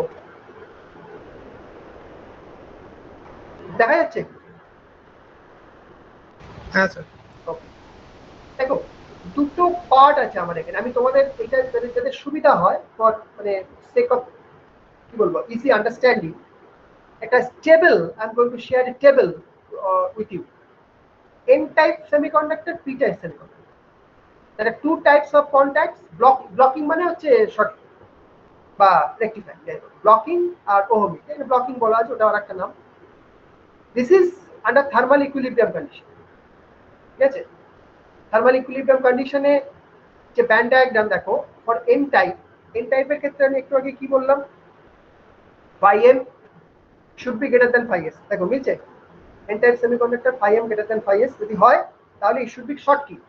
দেখো, otherwise it is ohmic। See the nature, the difference, first এই ডিফারেন্সটাকে আগে পয়েন্ট আউট কর বা কি বলবো, স্পট আউট কর, যে যখন phi s টা phi m এর থেকে ছোট, when it is forming a blocking for n type, it's a blocking or short key contact. See the nature, this is the depletion width, band bending, band bends up to this region, this is the contact, this side is metal, this is semiconductor, so there is the bending like this, and up to this the electric field region is there, or electric field is there. But in case of ohmic contact, see the band bending is very small and it extends up to a very small region in comparison to this। ঠিক আছে, আর যেহেতু work function দুটো different, obviously এর বেন্ডিংটা নিচের দিকে, এর বেন্ডিংটা উপরের দিকে। ঠিক আছে, এবার সিমিলারলি পি টাইপের ক্ষেত্রে কি হবে, ঠিক উল্টোটা, phi s should be greater than phi m to form short key contact। এই যে এক্সটেনশনটা দেখো, ডিপ্লিশন উইথের অনেক বেশি, আর এখানে দেখো অনেক কম। ঠিক আছে, এটা হলো আন্ডার থার্মাল ইকুইলিব্রিয়াম। এবার এই অবস্থায় চার্জের কনফিগারেশনটা দেখো, এই একই থার্মাল ইকুইলিব্রিয়ামে জাস্ট একই স্কেলে আছে, কিন্তু জাস্ট কম্পেয়ার করো পরপর, ওপর নিচে, টপ আর বটম, এই টপ আর বটম পরপর ওয়ান টু ওয়ান কম্পেয়ার করো। দেখো এই this side, the metal side, this is called the block charge diagram. Here the charges are represented mainly by the blocks। এখানে কি আছে, এইটুকু region of the depletion charge, see q into nd, and this is the depletion width, means up to this region, up to this point, and here is the metal, very thin, very thin।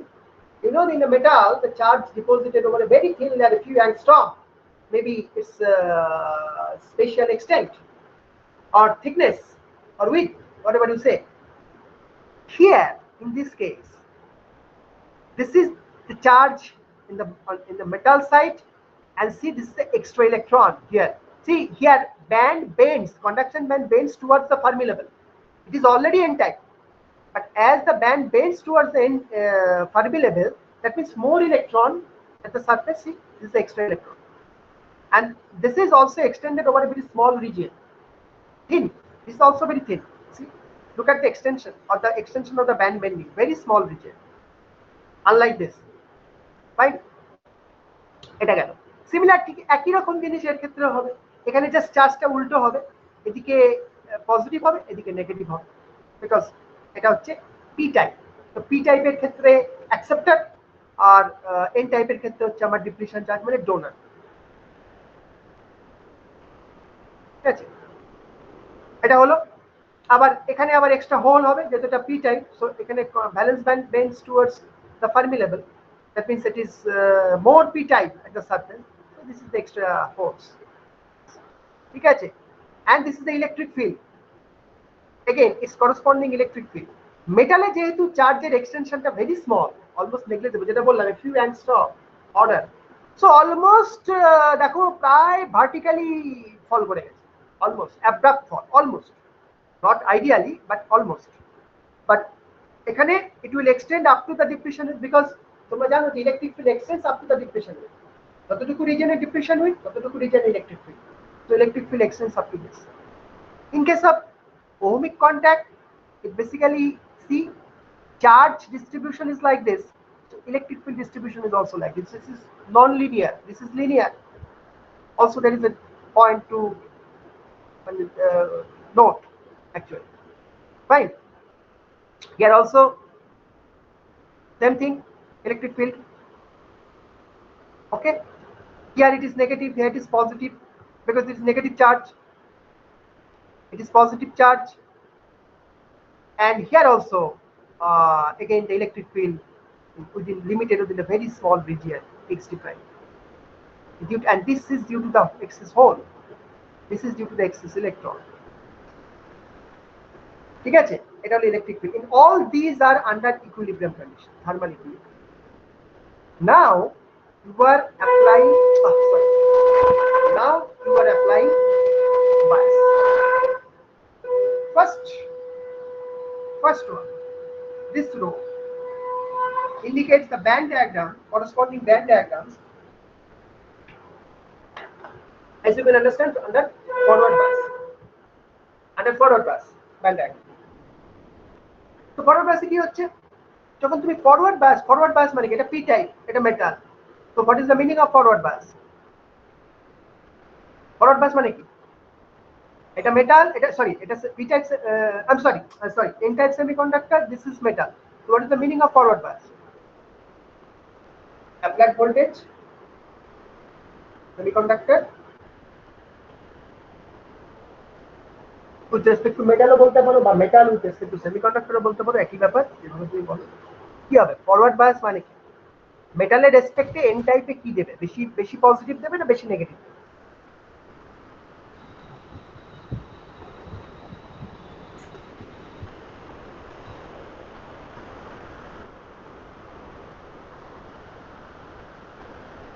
বলো।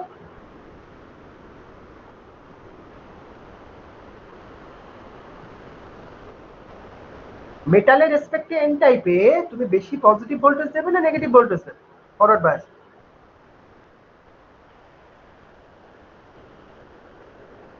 বেশি negative. বেশি negative, of course, ঠিক আছে। তো সেটা দেওয়ার ফলে দেখো তাই হয়েছে, নেগেটিভ মানে নেগেটিভ পোটেনশিয়াল মানে multiplied by the minus Q charge, so that is positive energy. দেখো এনার্জি উপর দিকে উঠে গেছে, মানে বেড়ে গেছে, দেখো উপর দিকে উঠে গেছে, ঠিক আছে। and there is a split of Fermi levels by the amount equal to the applied voltage multiplied by the charge. এটা তো তোমরা জানো, একই থিওরি, সেই পিএন জাংশন ডায়োড থেকে পড়ে আসছে, একই থিওরি, ঠিক আছে। এটা হলো। এবার দেখো এটা উপর দিকে উঠে যাওয়াতে কি সুবিধা হলো, এইখানে যে ব্যারিয়ার হাইটটা ছিল, এই ব্যারিয়ার হাইটটা রিডিউসড হয়ে গেল না, তখন কন্ডাকশন ব্যান্ডের এজের রেসপেক্টে তুমি দেখো, এই যে ব্যারিয়ার হাইটটা এখন যা আছে, এখানে যা ছিল, সেটা রিডিউসড হয়ে গেল দেখে। সো তার মানে কি হচ্ছে, carriers can now surmount, can move। এবার ব্যারিয়ারকে, এই যে ব্যারিয়ার আছে, এই যে ব্যারিয়ার হাইটটা রিডিউস হয়ে গেল, তার মানে সারমাউন্ট করতে পারে। ঠিক আছে, ব্যারিয়ার হাইটকে সারমাউন্ট করতে পারে। আচ্ছা, এবারে ওহমিক কন্ট্যাক্টে কি হচ্ছে, ওহমিক কন্ট্যাক্টে দেখো যখন তুমি বায়াস অ্যাপ্লাই করছো তখন এখানে যেমন ডিপ্লিশন রিজিয়ন আছে বলে যখন তুমি বায়াস অ্যাপ্লাই করছো মোস্টলি ডিপ্লিশন রিজিয়নে অ্যাবজর্বড হয়, তোমরা জানো এটা চার্জ নিউট্রাল থাকে, পিএন জাংশনে কনসেপ্ট বলছি। কিন্তু এখানে কিন্তু ডিপ্লিশন রিজিয়ন নেই as such. Here in this case there is no depletion region as such. এটা more or less same doping, uniform doping. মানে suppose what I am trying to say, suppose যদি তোমার একটা, তোমরা নিশ্চয়ই এগুলো জানো, পুরো ডিভাইসে যারা পড়িয়েছেন তারা নিশ্চয়ই পড়িয়েছেন, যদি এরকম একটা সেমিকন্ডাক্টর বার থাকে এন টাইপ, এদিকে একটা কন্ট্যাক্ট, মেটাল কন্ট্যাক্ট, এদিকে একটা, এই অবস্থায় তুমি একটা বাস অ্যাপ্লাই করো, ঠিক আছে? আর এইভাবে যদি তুমি কাট লাইন দাও, এখান থেকে কাট লাইন, তাহলে ব্যান্ড ডায়াগ্রাম দেখতে কিনা, আই থিঙ্ক এগুলো তোমরা জানো। তো এই একই কনসেপ্ট এখানে লাগাও, ইউজ করো।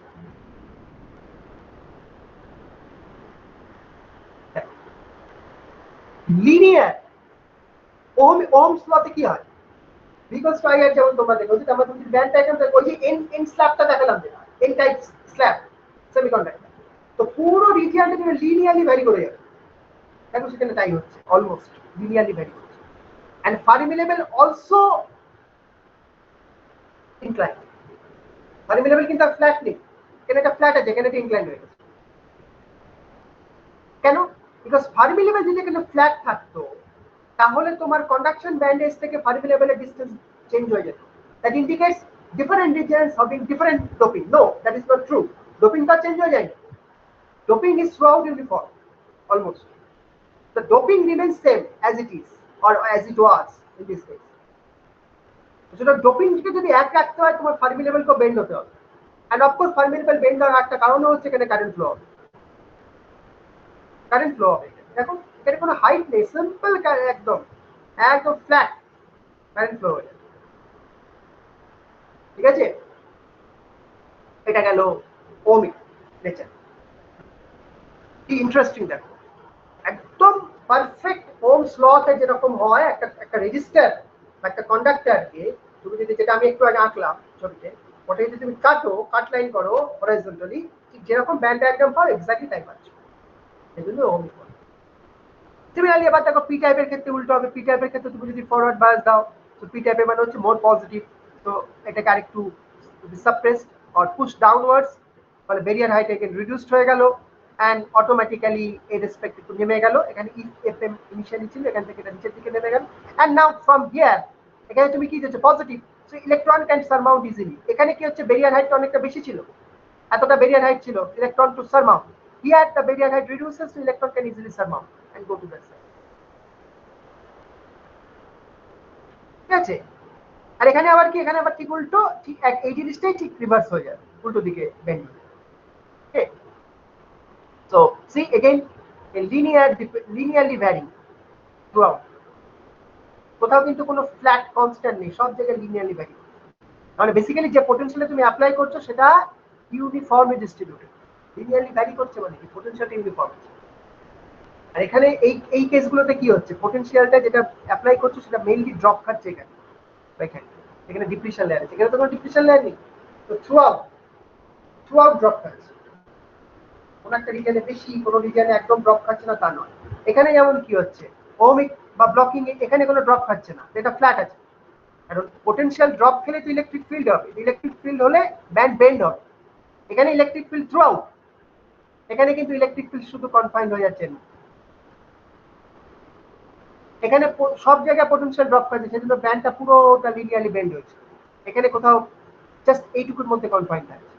ঠিক আছে, রিভার্স বায়াসে গেলে আরো বেটার বুঝবে, কারণ ফরওয়ার্ড বায়াসে যদি ইলেকট্রিক ফিল্ড কমে যায়, ঠিক আছে, ফরওয়ার্ড বায়াসে ইলেকট্রিক ফিল্ড কমে যায়, রিভার্স বায়াসে ইলেকট্রিক ফিল্ড বেড়ে যায়।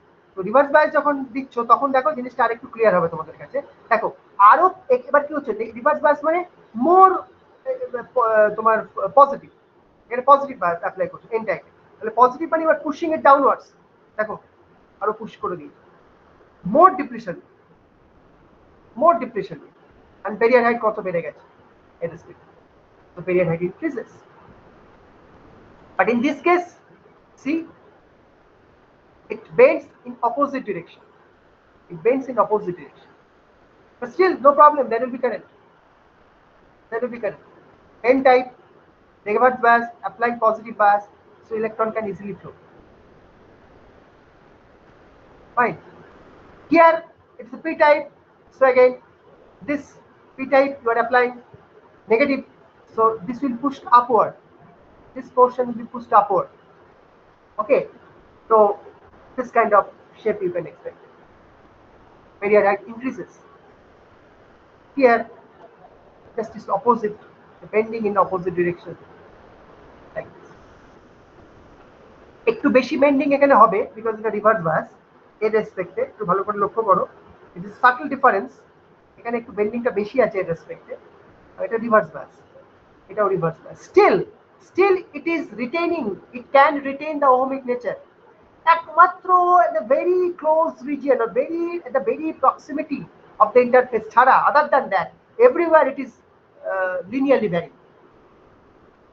Only small notch you can see around very close to the interface, otherwise almost most of the region is flat, linearly varying.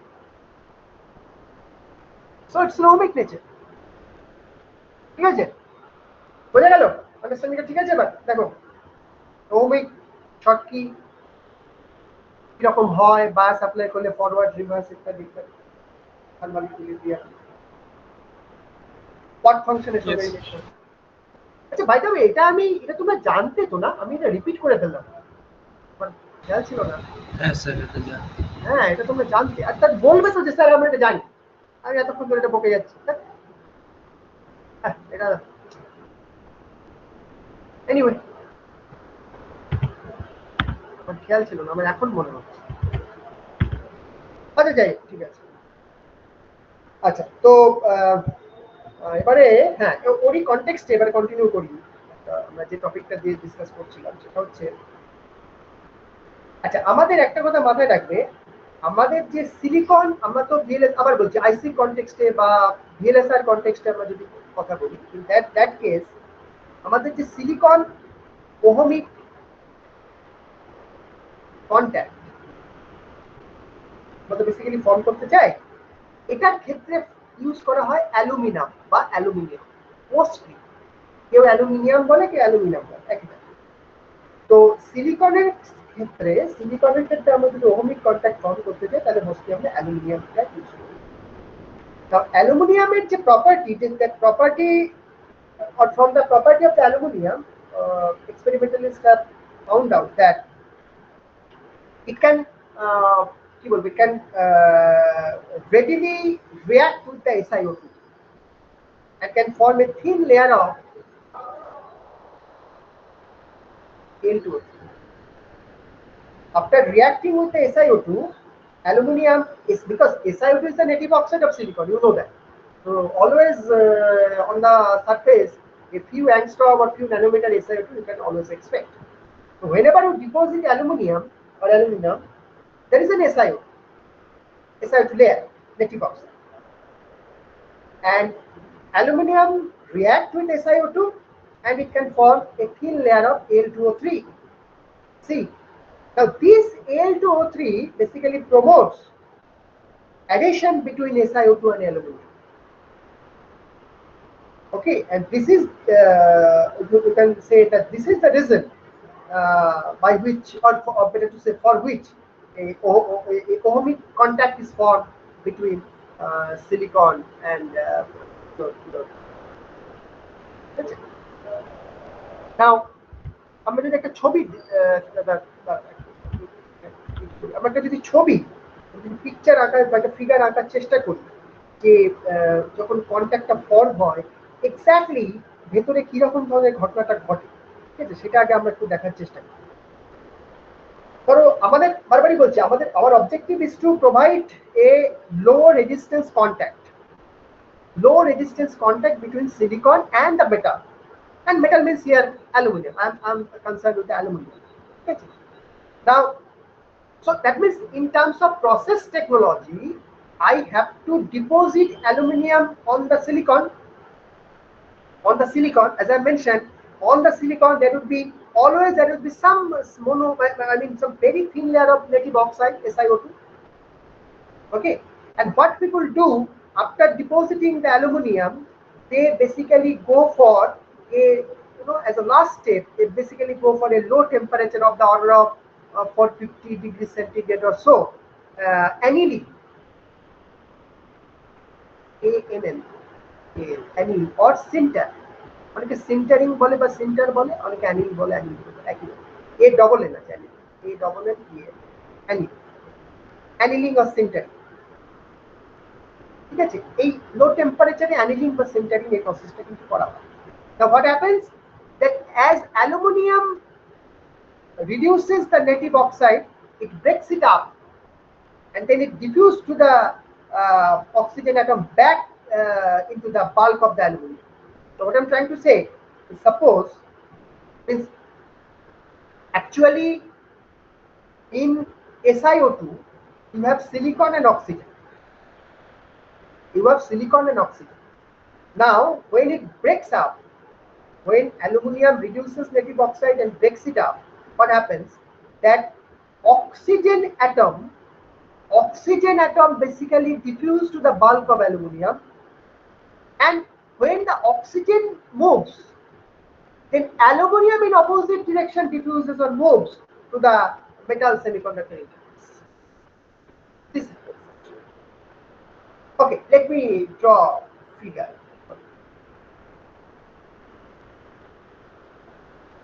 Suppose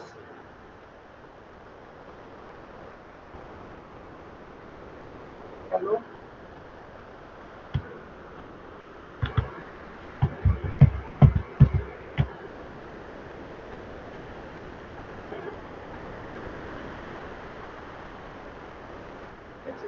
বড়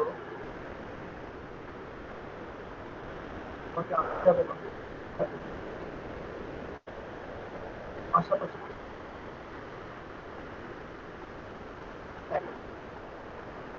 মোটামুটি জাস্ট আমি আইডিয়াটা দেওয়ার চেষ্টা করছি।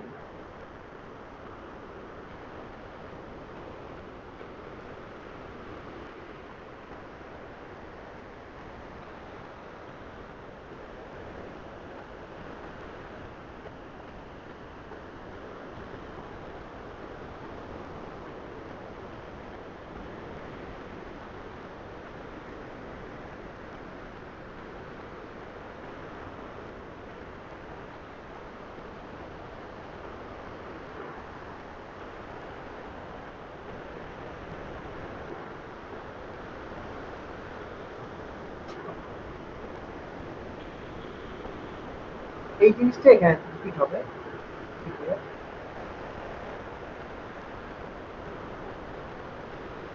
এই কোশ্চেনটা চেষ্টা করি, এখানে সব জায়গাতে একই রকম।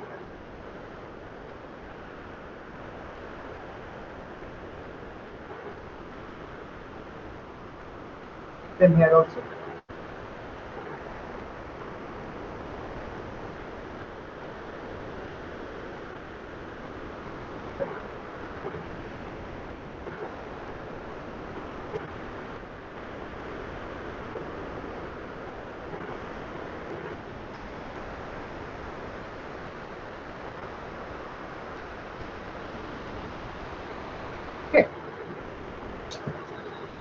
এবারে আমরা তাহলে কি হলো, এই এই রিজিয়নটা যেটা আমি করতে চাইছি নিচে, এটা তো তোমরা বুঝতেই পারছো, বেসিক্যালি সিলিকন। এটা হচ্ছে সিলিকন, কালো কালো কালার, ব্ল্যাক কালার যেটা আমরা করেছি সিলিকন। তবু আমি লিখে দিচ্ছি একবার।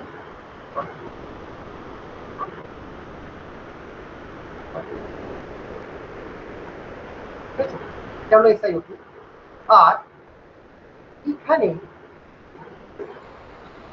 অ্যাকচুয়ালি একটা থিন নেটিভ অক্সাইড, ওই যেটা বললাম ফিউ অ্যাংস্ট্রম অর্ডার, আমি আঁকার চেষ্টা করছি মোটামুটি।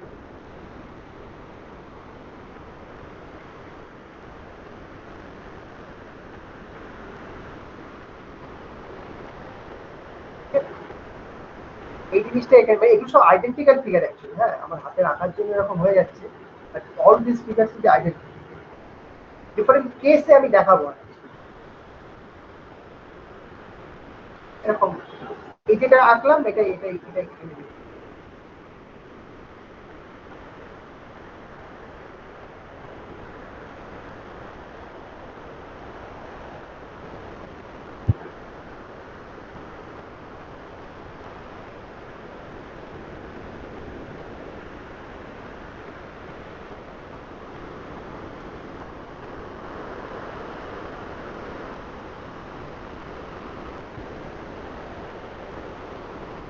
ঠিক আছে, মোটামুটি এরকম।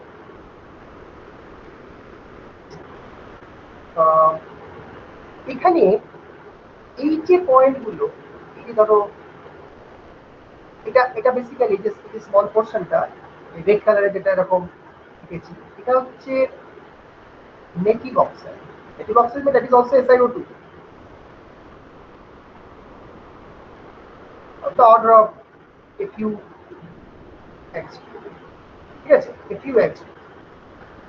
আর এই এই যে এই পোর্শন গুলো এগুলো হচ্ছে ডিফেক্টস, যেখানে ডিপ খেয়ে গেছে চিপ খেয়ে গেছে মনে হচ্ছে, এই পোর্শন হচ্ছে ডিফেক্টস, ঠিক আছে, এগুলো হচ্ছে মোটামুটি ডিফেক্টস। ওকে, তো এই ফার্স্ট ফিগারটা ধরো, suppose this figure is this first one is what বলবো, after forming this hole or this window, ঠিক আছে, আমরা এখানে যে হোল, এই যে ওপেনিং বা ওপেনিং যাই বলে, ওপেনিংটাকে ক্রিয়েট করেছি after forming this opening, this is the figure, ঠিক আছে। কেন why we have created the opening? We have created the opening for the metal to be, metal মানে এখানে অ্যালুমিনিয়াম, to be deposited, ঠিক আছে। মানে এই ছবিটাতে, ফার্স্ট ছবিটাতে যদি ফিগার, এটাকে ফিগার নাম্বার এ বলি, ফিগার নাম্বার এ বেসিক্যালি আমার ইন্ডিকেট কি করছে, যে আমি একটা হোল বা একটা ওপেনিং ক্রিয়েট করেছি, হ্যাঁ, for metal to be deposit or for the purpose of deposition of metal. Figure B তে গিয়ে what I'm doing, I'm basically here now depositing metal। তো মেটাল থেকে ডিপোজিট করছি আমি, এই ধরো আমার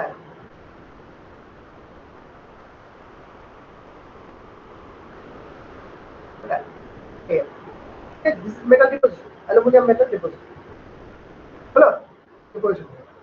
এবার কি করবো, এবার aluminium is deposited through out all over the surface, but I have to select, but তার মানে কি everything is shorted in terms of aluminum area, everything is covered by the aluminum, so everything is shorted, এইভাবে ভাবতে পারি, ঠিক আছে। but I have to selectively keep some places aluminum and from some places I have to remove the aluminum as well।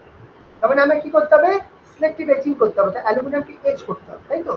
তাহলে এবারে তুমি বলতে পারো সি তে আমি অ্যালুমিনিয়ামকে এচ করছি, মানে বি সি, অ্যালুমিনিয়াম এচ করার পর pattern, suppose the pattern May look like,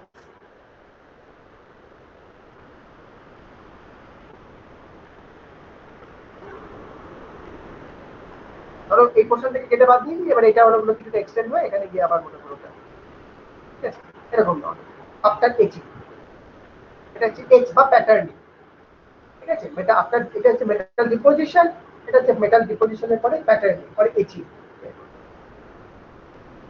ঠিক আছে।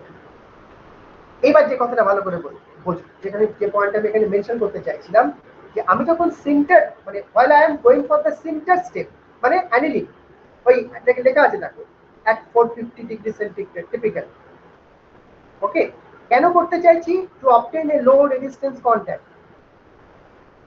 নাও ইট হ্যাজ সাম, মানে লো রেজিস্ট্যান্স কন্ট্যাক্ট কেন হবে, because as I mention aluminium ব্রেকস SiO2, এই যে নেটিভ অক্সাইড আছে ব্রেক করবে, it will break SiO2, মানে রিডিউস করবে, ব্রেক করবে, and then what would happen, now oxygen will diffuse to the bulk of aluminium, and then aluminium, or better to say in this way, the aluminium will be allowed to come in or diffuse in the opposite direction to come at the metals semiconductor surface to form metal semiconductor interface। এটা হচ্ছে মানে principal, ঠিক আছে। Now the point is that in doing so there is another side effect associated with this, or undesirable side effect associated with this. Key setup. What is that? The point is that pure aluminium, when you heat it at 450 degrees centigrade, and when a source of silicon is present, because in our case the source of silicon is there, the substrate itself. What happened? Please note, 450 degrees centigrade, you are rising the temperature, and whenever you are rising the temperature and for aluminium in the aluminium ambience, or you can say when the aluminium is heated at that temperature, and silicon is present. Now what happens? Silicon actually try to dissolve aluminium until it reaches what I say, almost of the order of 0.5% concentration. It silicon try to dissolve in this. You may say that this percentage is very small, 0.5%. What a big deal? Not a big deal, you may say. No, that is fine. Just by looking at this value, numerical value, you can say this percentage is very less, maybe ignorable. But you please know that in our case, it is a big metal contact, aluminium. Okay, spreading or covering over a large region in 3D. Please note, you have the third dimension as well. Okay, and aluminium is a big sink, enormous sink, metal sink. Not only that, you have a large amount of silicon underneath. So, though value-wise, it may seem like a very small quantity. Okay, a concentration of 0.5% silicon dissolved in the aluminium only by 0.5% is good enough. Okay, so that is not the case, because in this context, your source of silicon is the wafer, and as I mentioned, although it doesn't seem to be a very large amount or a very large percentage of concentration of the silicon to be dissolved during sintering process in aluminium, but you have to note that you have a lot of silicon. Most importantly, you have a large sink of aluminium, the enormous sink, aluminium metal line. It is basically covering a large portion in all dimensions. All dimensions means mainly thickness wise, length wise, width wise. ঠিক আছে, অনেকটা বড় region জুড়ে aluminium ছড়িয়ে আছে। Okay, now you just see, now when this heat treatment begins, what happens? See, yeah, in this case C এর পরে কি হবে, তাহলে D. In this case I'm trying to show what happens when the heat treatment process, that is sintering process or annealing process starts or কি বলবো, treatment begins. ঠিক আছে, কি হবে? বেসিক্যালি দেখো, এখানে অ্যালুমিনিয়ামটাকে প্রথমে আমরা এই অ্যালুমিনিয়াম প্যাটার্নটাকে প্রথমে ড্র করলে, draw this pattern first after etching this kind of pattern of aluminium. Okay. Now through this region, this defective region,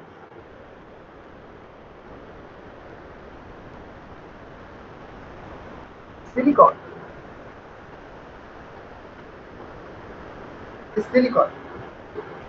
what happens?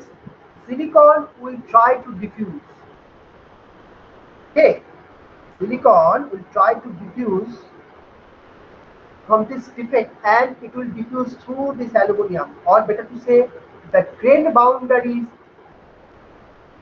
of aluminium, because it's metal, so there will be grain boundaries in the metal, and through that, because grain boundary itself is a defective region, you know that. So through the grain boundary, this silicon from different portions of this hole or opening will come and will try to diffuse through the aluminium, and eventually it will dissolve in the aluminium. So in this way, what is going to happen? See, the silicon atoms are moving away from the contact. Now when these silicon atoms are moving away from the contact, there will be void. Are you getting? There will be void. When the silicon atoms, suppose 4 silicon atoms moved away, so there will be void. And when there will be void, what is going to happen? The aluminium in turn will move into this void or these holes for the void, to fill up this void left by the silicon. Fine. Now, during earlier, this is just when the heat treatment or the sintering process starts or begins. This T and E is after some time. After some time, what is going to happen?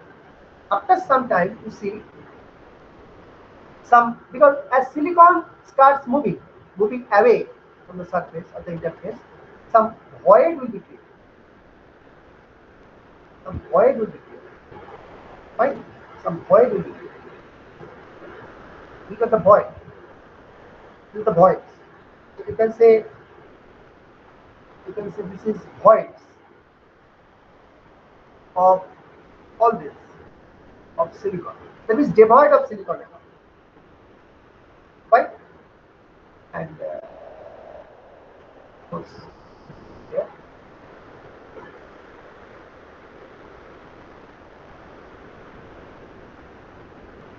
Still moving or diffusing and getting dissolved. Okay, and aluminium, what is going to happen? Aluminium in turn try to fill these voids left by the silicon. So during later part of the heat treatment, this is earlier, this is beginning, this is earlier part, this is earlier part. Or during treatment, when treatment starts or after it begins, it's continuing, and this is the later part. But eventually, finally, what is going to happen? This is the later part of heat treatment. So DE, sorry, F, the later part. So what is going to happen now? As aluminium starts to, you know, uh, move into these voids and try to fill them up, and as this process continues, because silicon again keep on moving away, and the void left by the silicon again filled up by the aluminium, and in this process is going on and on and on. You may say that 0.5% concentration, after that, when this dissolves with the aluminium, it should be saturated. No further silicon should move, but you please note there are enormous volume of aluminium. There is enormous volume, and that's why I mentioned that it's a huge, enormous thing. So 0.5% maybe concentration may be per unit volume, but that the volume itself is very big. So silicon will continue to live and creating voids. Now, whenever there will be void, the aluminum will come to fill it up, and eventually, after some time, what is going to happen? The final figure may look like this.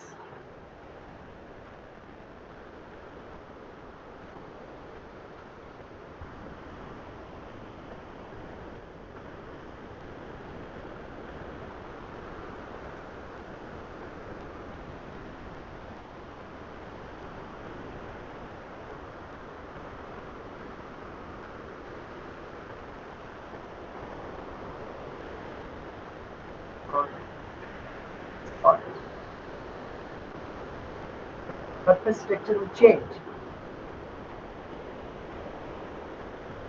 The silicon atoms are no longer here. There will be void.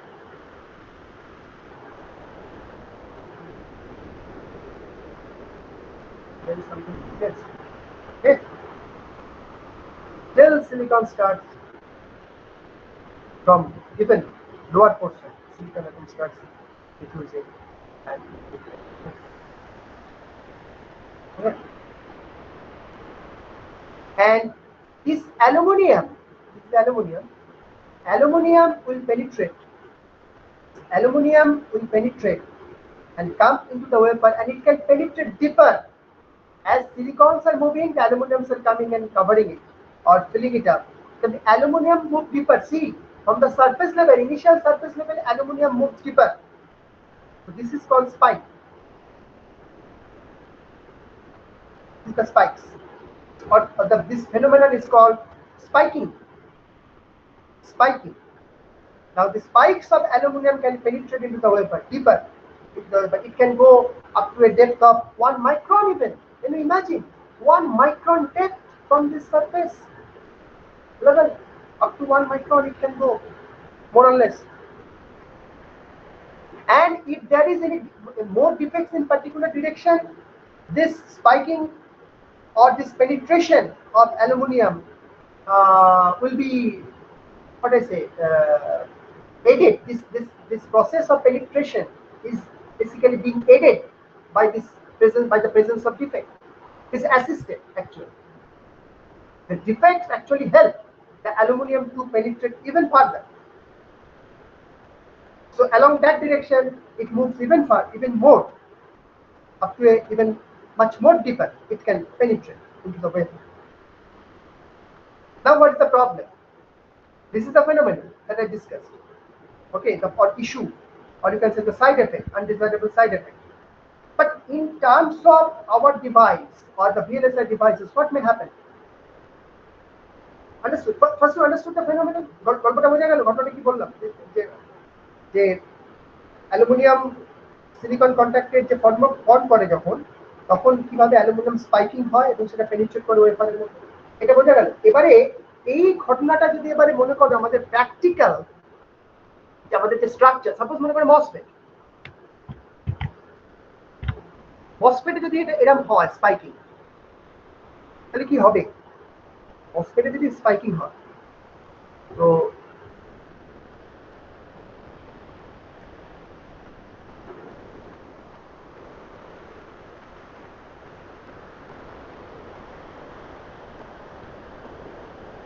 ঠিক আছে, এবারে মনে করো আমি এখানে contact নিচ্ছি,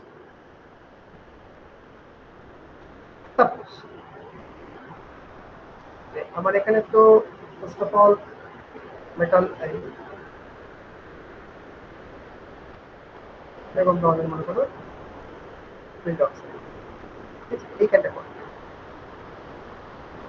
এই যে কন্ট্যাক্ট আমি নিচ্ছি, এই contact, this aluminum contact, as I mentioned, this aluminum, due to the spiking effect, can penetrate up to a depth of 1 micron, and if there is any defect, it will even assist it further to move even more, or in the direction of, or better to say, in the direction of defects. If there is a defects in that particular direction, it can move even further, even more along that direction within the deep within the wafer.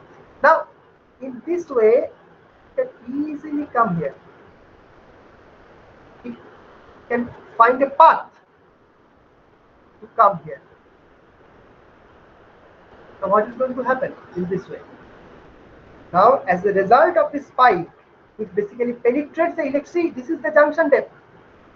This is the junction depth, and this pipe penetrates in such a way that it crosses the electrical junction depth or electrical junction, resulting in short circuit. Short circuit.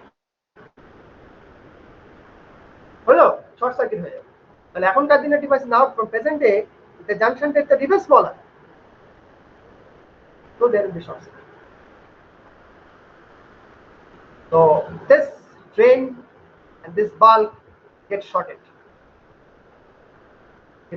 It may happen with anyone, any kind of device, any kind of junction. It may be for BJT as well, maybe diode as well, anything. Just have taken example of a MOS or a structure of MOS. I've just taken as an example. বুঝে গেল? এবারে question হতে পারে obvious যে what is the method to ensure that this kind of spiking will not happen, or we can reduce the spiking in the semiconductor and blah blah blah. This kind of question may be posed. So one possibility maybe you can say, sir, if I can increase the junction depth a few microns, okay, if I can ensure that I have a very deep junction, say of course very deep junction like this, but that is not, at least how it is, this is not a very good solution. It's not a very good solution. This is not always desirable from the device standpoint or from the circuit standpoint. Modern day people don't have such a big junction depth in the devices. Maybe BJT, maybe MOSFET, whatever may be the devices, not of that much. The junctions are not so deep. There are most of the cases they are shallow. So what is the next solution? Making the junction deeper is not a very good solution, okay, or a very generic solution. So what should be the other solution? Say the other solution may be, let me, okay, let me just delete. Okay, what is the other solution? Of course, the other solution is one possibility, better to say, is to use dilute alloy of aluminum silicon instead of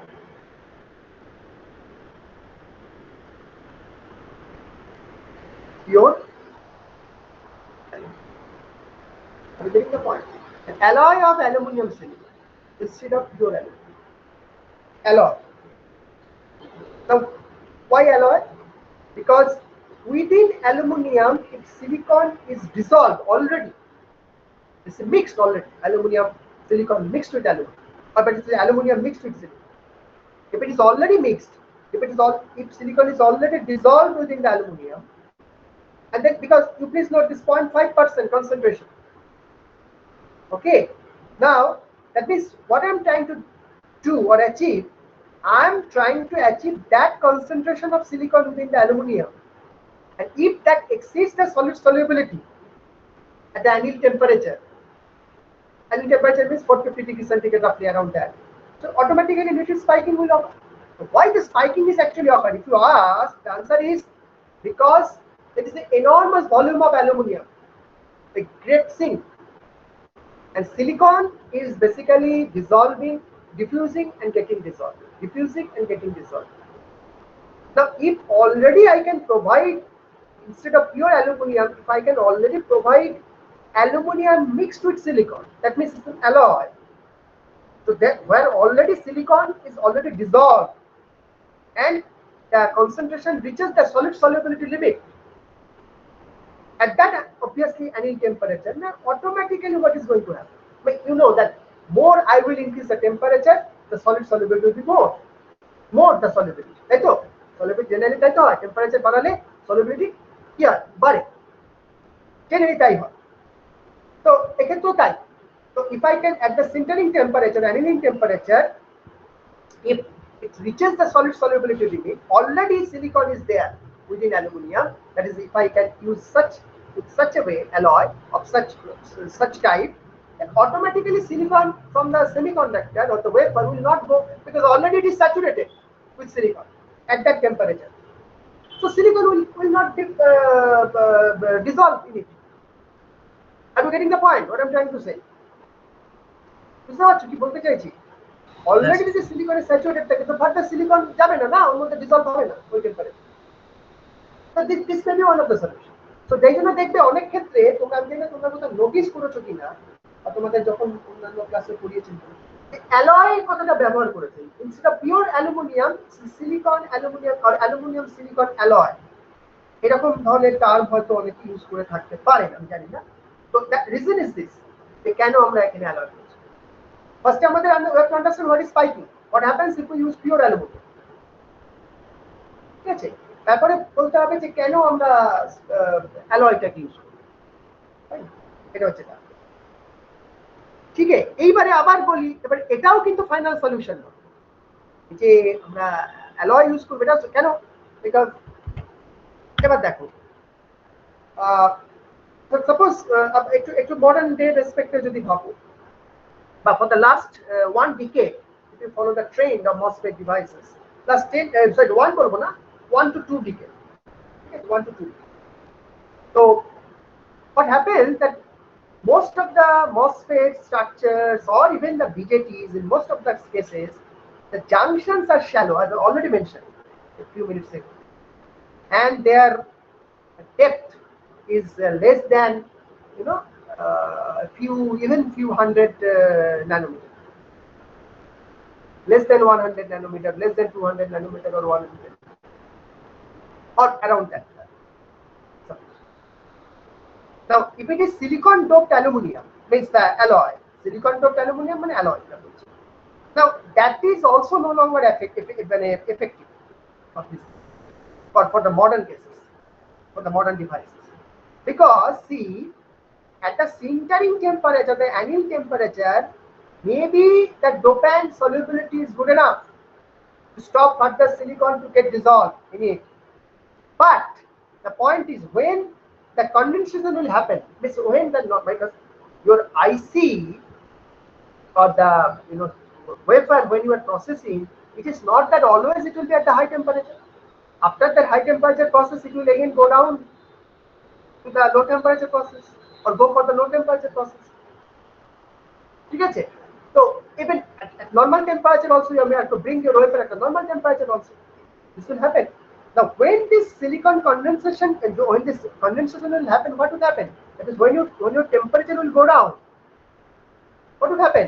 The silicon concentration already that was silicon dissolved within the metal aluminum, it will be what? Precipitated. Because temperature lowers. You from the 450 degree, you probably now bring it to the suppose room temperature or maybe lesser temperature. Okay, so due to the silicon condensation or precipitation, whatever you say, the silicon concentration in the metal will reduce. And if this reduces, then again there is a possibility that from the wafer the silicon atom can move. There is a possibility. I'm not saying it will happen always, but there is a possibility. It can move. Or it may so happen, suppose after that again it go for the high temperature. And in that high temperature, it may so happen from silicon from the wafer itself move, diffuses and get dissolved, leading to that kind of spike. Maybe the intensity may be less, the degree of severity may be less, but there is a possibility. But when your junction depth is very small, I cannot tolerate this as also. I cannot tolerate this small amount of spiking as well. I cannot tolerate. This is the first problem with the modern day devices, which have a very, very shallow junction, less than 200 or 100 nanometer. Second problem is electromigration.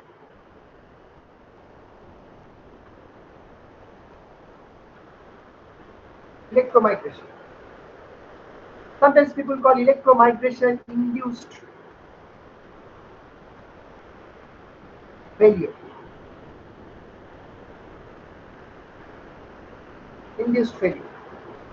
Okay, it's basically related to this second one. This is the first one. Now, see, when to the aluminium metal, so let me figure I drew.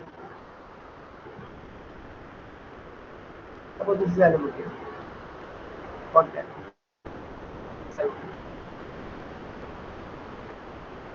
So let just start. Get it? What happens when suppose when you apply some bias, an electron is moving through this, under this high electric field through this aluminium. What will happen? More field means more force, more acceleration, means increase in velocity or rate of change of velocity, more acceleration, more field, more acceleration.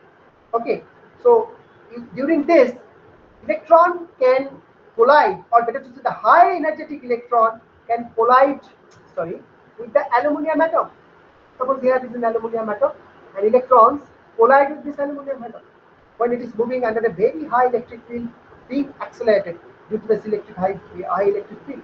It can collide with an aluminium atom, and that aluminium atom can be driven towards the substrate. Can be driven towards the substrate. Okay, now this effect is basically known to increase as the junction area will decrease. Okay, this is the junction area. Suppose you have a junction. This is the junction, PN junction. Suppose this, there is a third dimension. Always remember, you have this, the third dimension. This, in junction. So when the junction area reduces, obviously this effect increases, or better to say that its effect is more pronounced. Fine, and this is this poses reliability issues. Okay, for a very highly reliable ohmic contact uh, to a very shallow junction, this is not a very good phenomenon to happen or situation to occur. Okay. If aluminum atoms are dislodged and they move towards this, and it may short like this, suppose from here, it may short like this. Not a very good thing, obviously.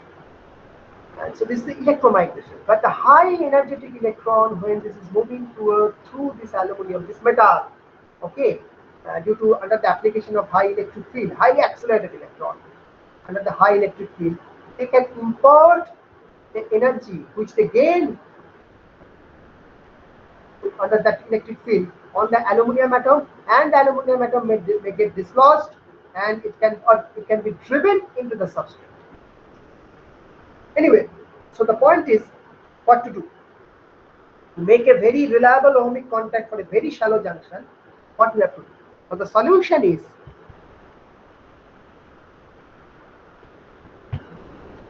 what is the solution?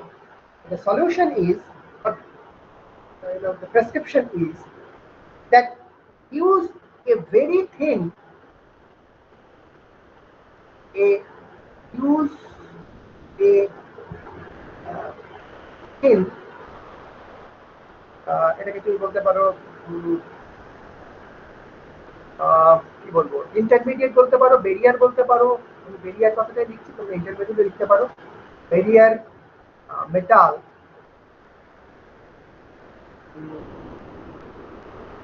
Thin barrier metal, তোমার মানে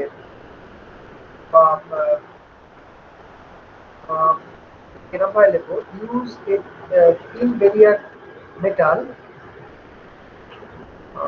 in between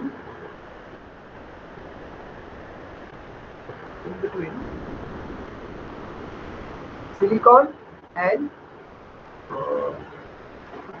aluminum silicon. Aluminum silicon মানে হচ্ছে alloy বা dope, silicon dope aluminium, এটা বলা হচ্ছে silicon dope or alloy. ঠিক আছে? Now this is a barrier metal. This is a barrier metal or intermediate metal. Intermediate মানে intermediate region, মাঝখানে আছে, বা স্যান্ডউইচটা বলতে পারো, in between silicon and this aluminum. ওকে, তো ব্যাপারটা কনসেপ্টটা কি, যে থিন লেয়ারটা আমি দেবো, মানে আমার নিচে আছে সিলিকন, তার উপরে আছে অ্যালুমিনিয়াম, তো ইন বিটুইন এই যে এইটা হচ্ছে আমার এই বেরিয়ার মেটাল, এটা একটা বেরিয়ার মেটাল সলিউশন। এবারে পয়েন্টটা হচ্ছে যে কেন এই যে থিন লেয়ার অফ বেরিয়ার মেটালটা দিচ্ছি, এটাকে ডিপোজিট করতে হবে, এটা তুমি ছবি থেকে বুঝতে পারছো, on the silicon below the aluminium, মানে first you have to deposit this barrier metal, on that you have to deposit aluminum. Yes. Now can anyone say what kind of property should this barrier metal have? What kind of or other properties this barrier metal should have in this particular context?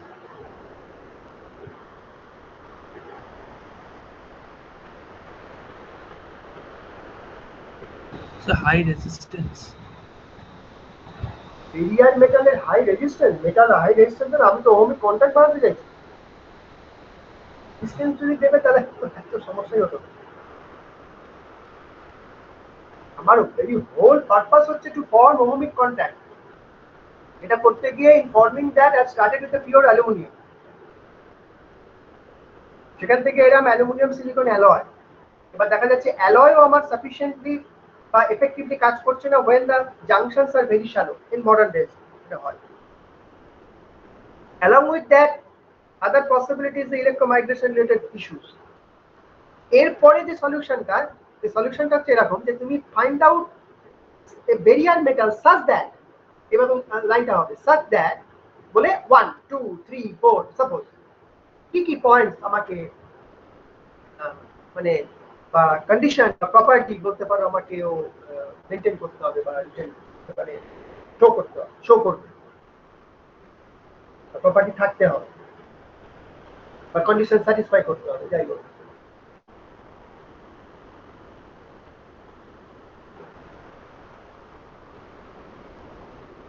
This barrier metal must have a property of key property.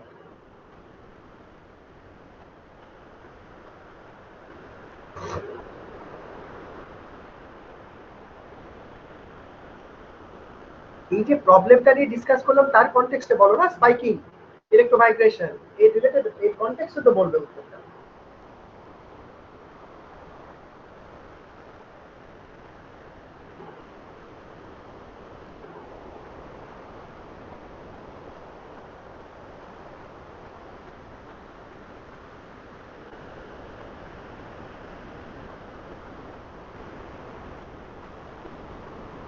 অবাক হওয়ার কি আছে? আমি একটা করে জিজ্ঞেস করছি, বলো তো এই যে ব্যারিয়ার মেটাল যারা, সেই মেটালে সিলিকনের ডিফিউসিভিটিটা বেশি হতে হবে না কম হতে হবে? টু দিস মেটাল হওয়া উচিত, হ্যাঁ? ডিফিউসিভিটি অফ সিলিকন কম হওয়া উচিত। ভেরি গুড, এই তো বলতে পারছি, এই তো বলছিলে না। The diffusivity of silicon in this intermediate barrier metal, যাই বলো, should be low even at the sintering temperature or the annealing temperature. High temperature diffusivity low হবে, তাই তো? Not only that, শুধু যে সিলিকনের জন্য হবে তাই না, অ্যালুমিনিয়ামের ক্ষেত্রে অ্যালুমিনিয়ামের ডিফিউসিভিটি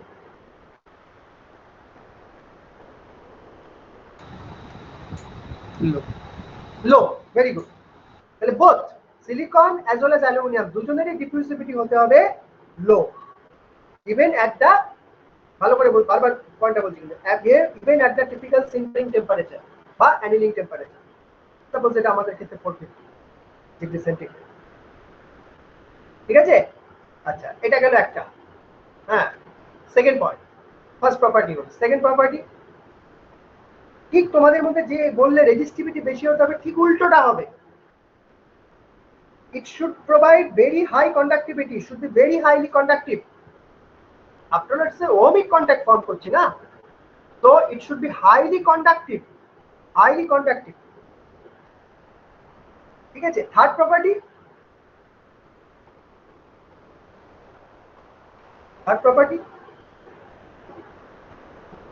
তোমরা তখন এবিএস এর ল্যাব করছো, তাই তো? তাই তোমাদের বলা উচিত এবার এটা এলএস এর ল্যাব করছো তো, প্র্যাকটিক্যাল। এবার বলো এই কনটেক্সটে, এটা তো ল্যাবে নিশ্চয়ই এগুলো নিয়ে আলোচনা হয়েছে।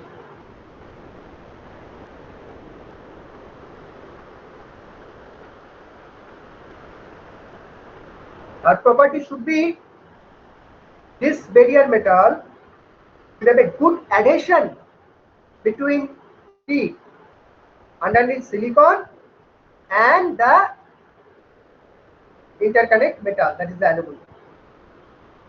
It should have a good adhesion না, আদারওয়াইজ কি হবে, যদি এর সঙ্গে এবং এর সঙ্গে অ্যাডহেসিভ কোয়ালিটি ভালো না হয় তাহলে উঠে বেরিয়ে চলে আসবে সারফেস থেকে, এর মাঝখানে ডিফেক্ট ফর্ম করে যাবে, এয়ার ঢুকে যাবে।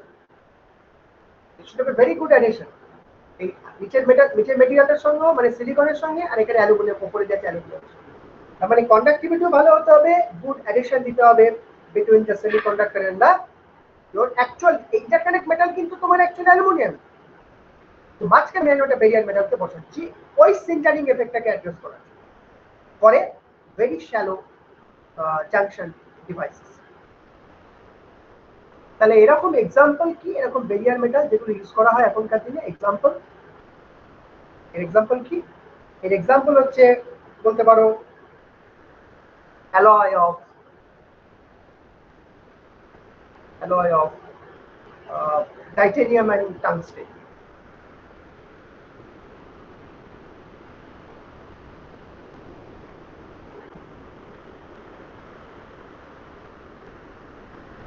এটা একটা খুব পপুলার বলে এটাই নিয়েছি। টাইটেনিয়াম আর টাংস্টেনের একটা অ্যালয় দেখবে অনেক ক্ষেত্রে তোমরা পাবে বিভিন্ন লিটারেচারে। এটা হচ্ছে তার কারণ, this is the reason why it is as an intermediate metal, okay, or বলতে পারো that is sandwich between aluminium and silicon or barrier metal, ঠিক আছে? এই হচ্ছে কথা।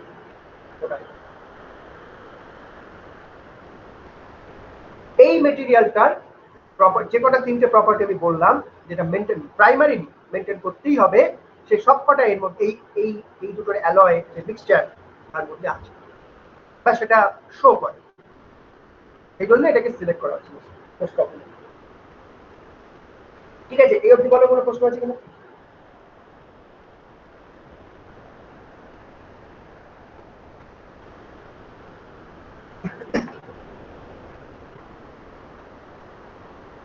কিছু নেই তো নাকি? না ওকে, তাহলে আজকের মতো কমপ্লিট করলাম।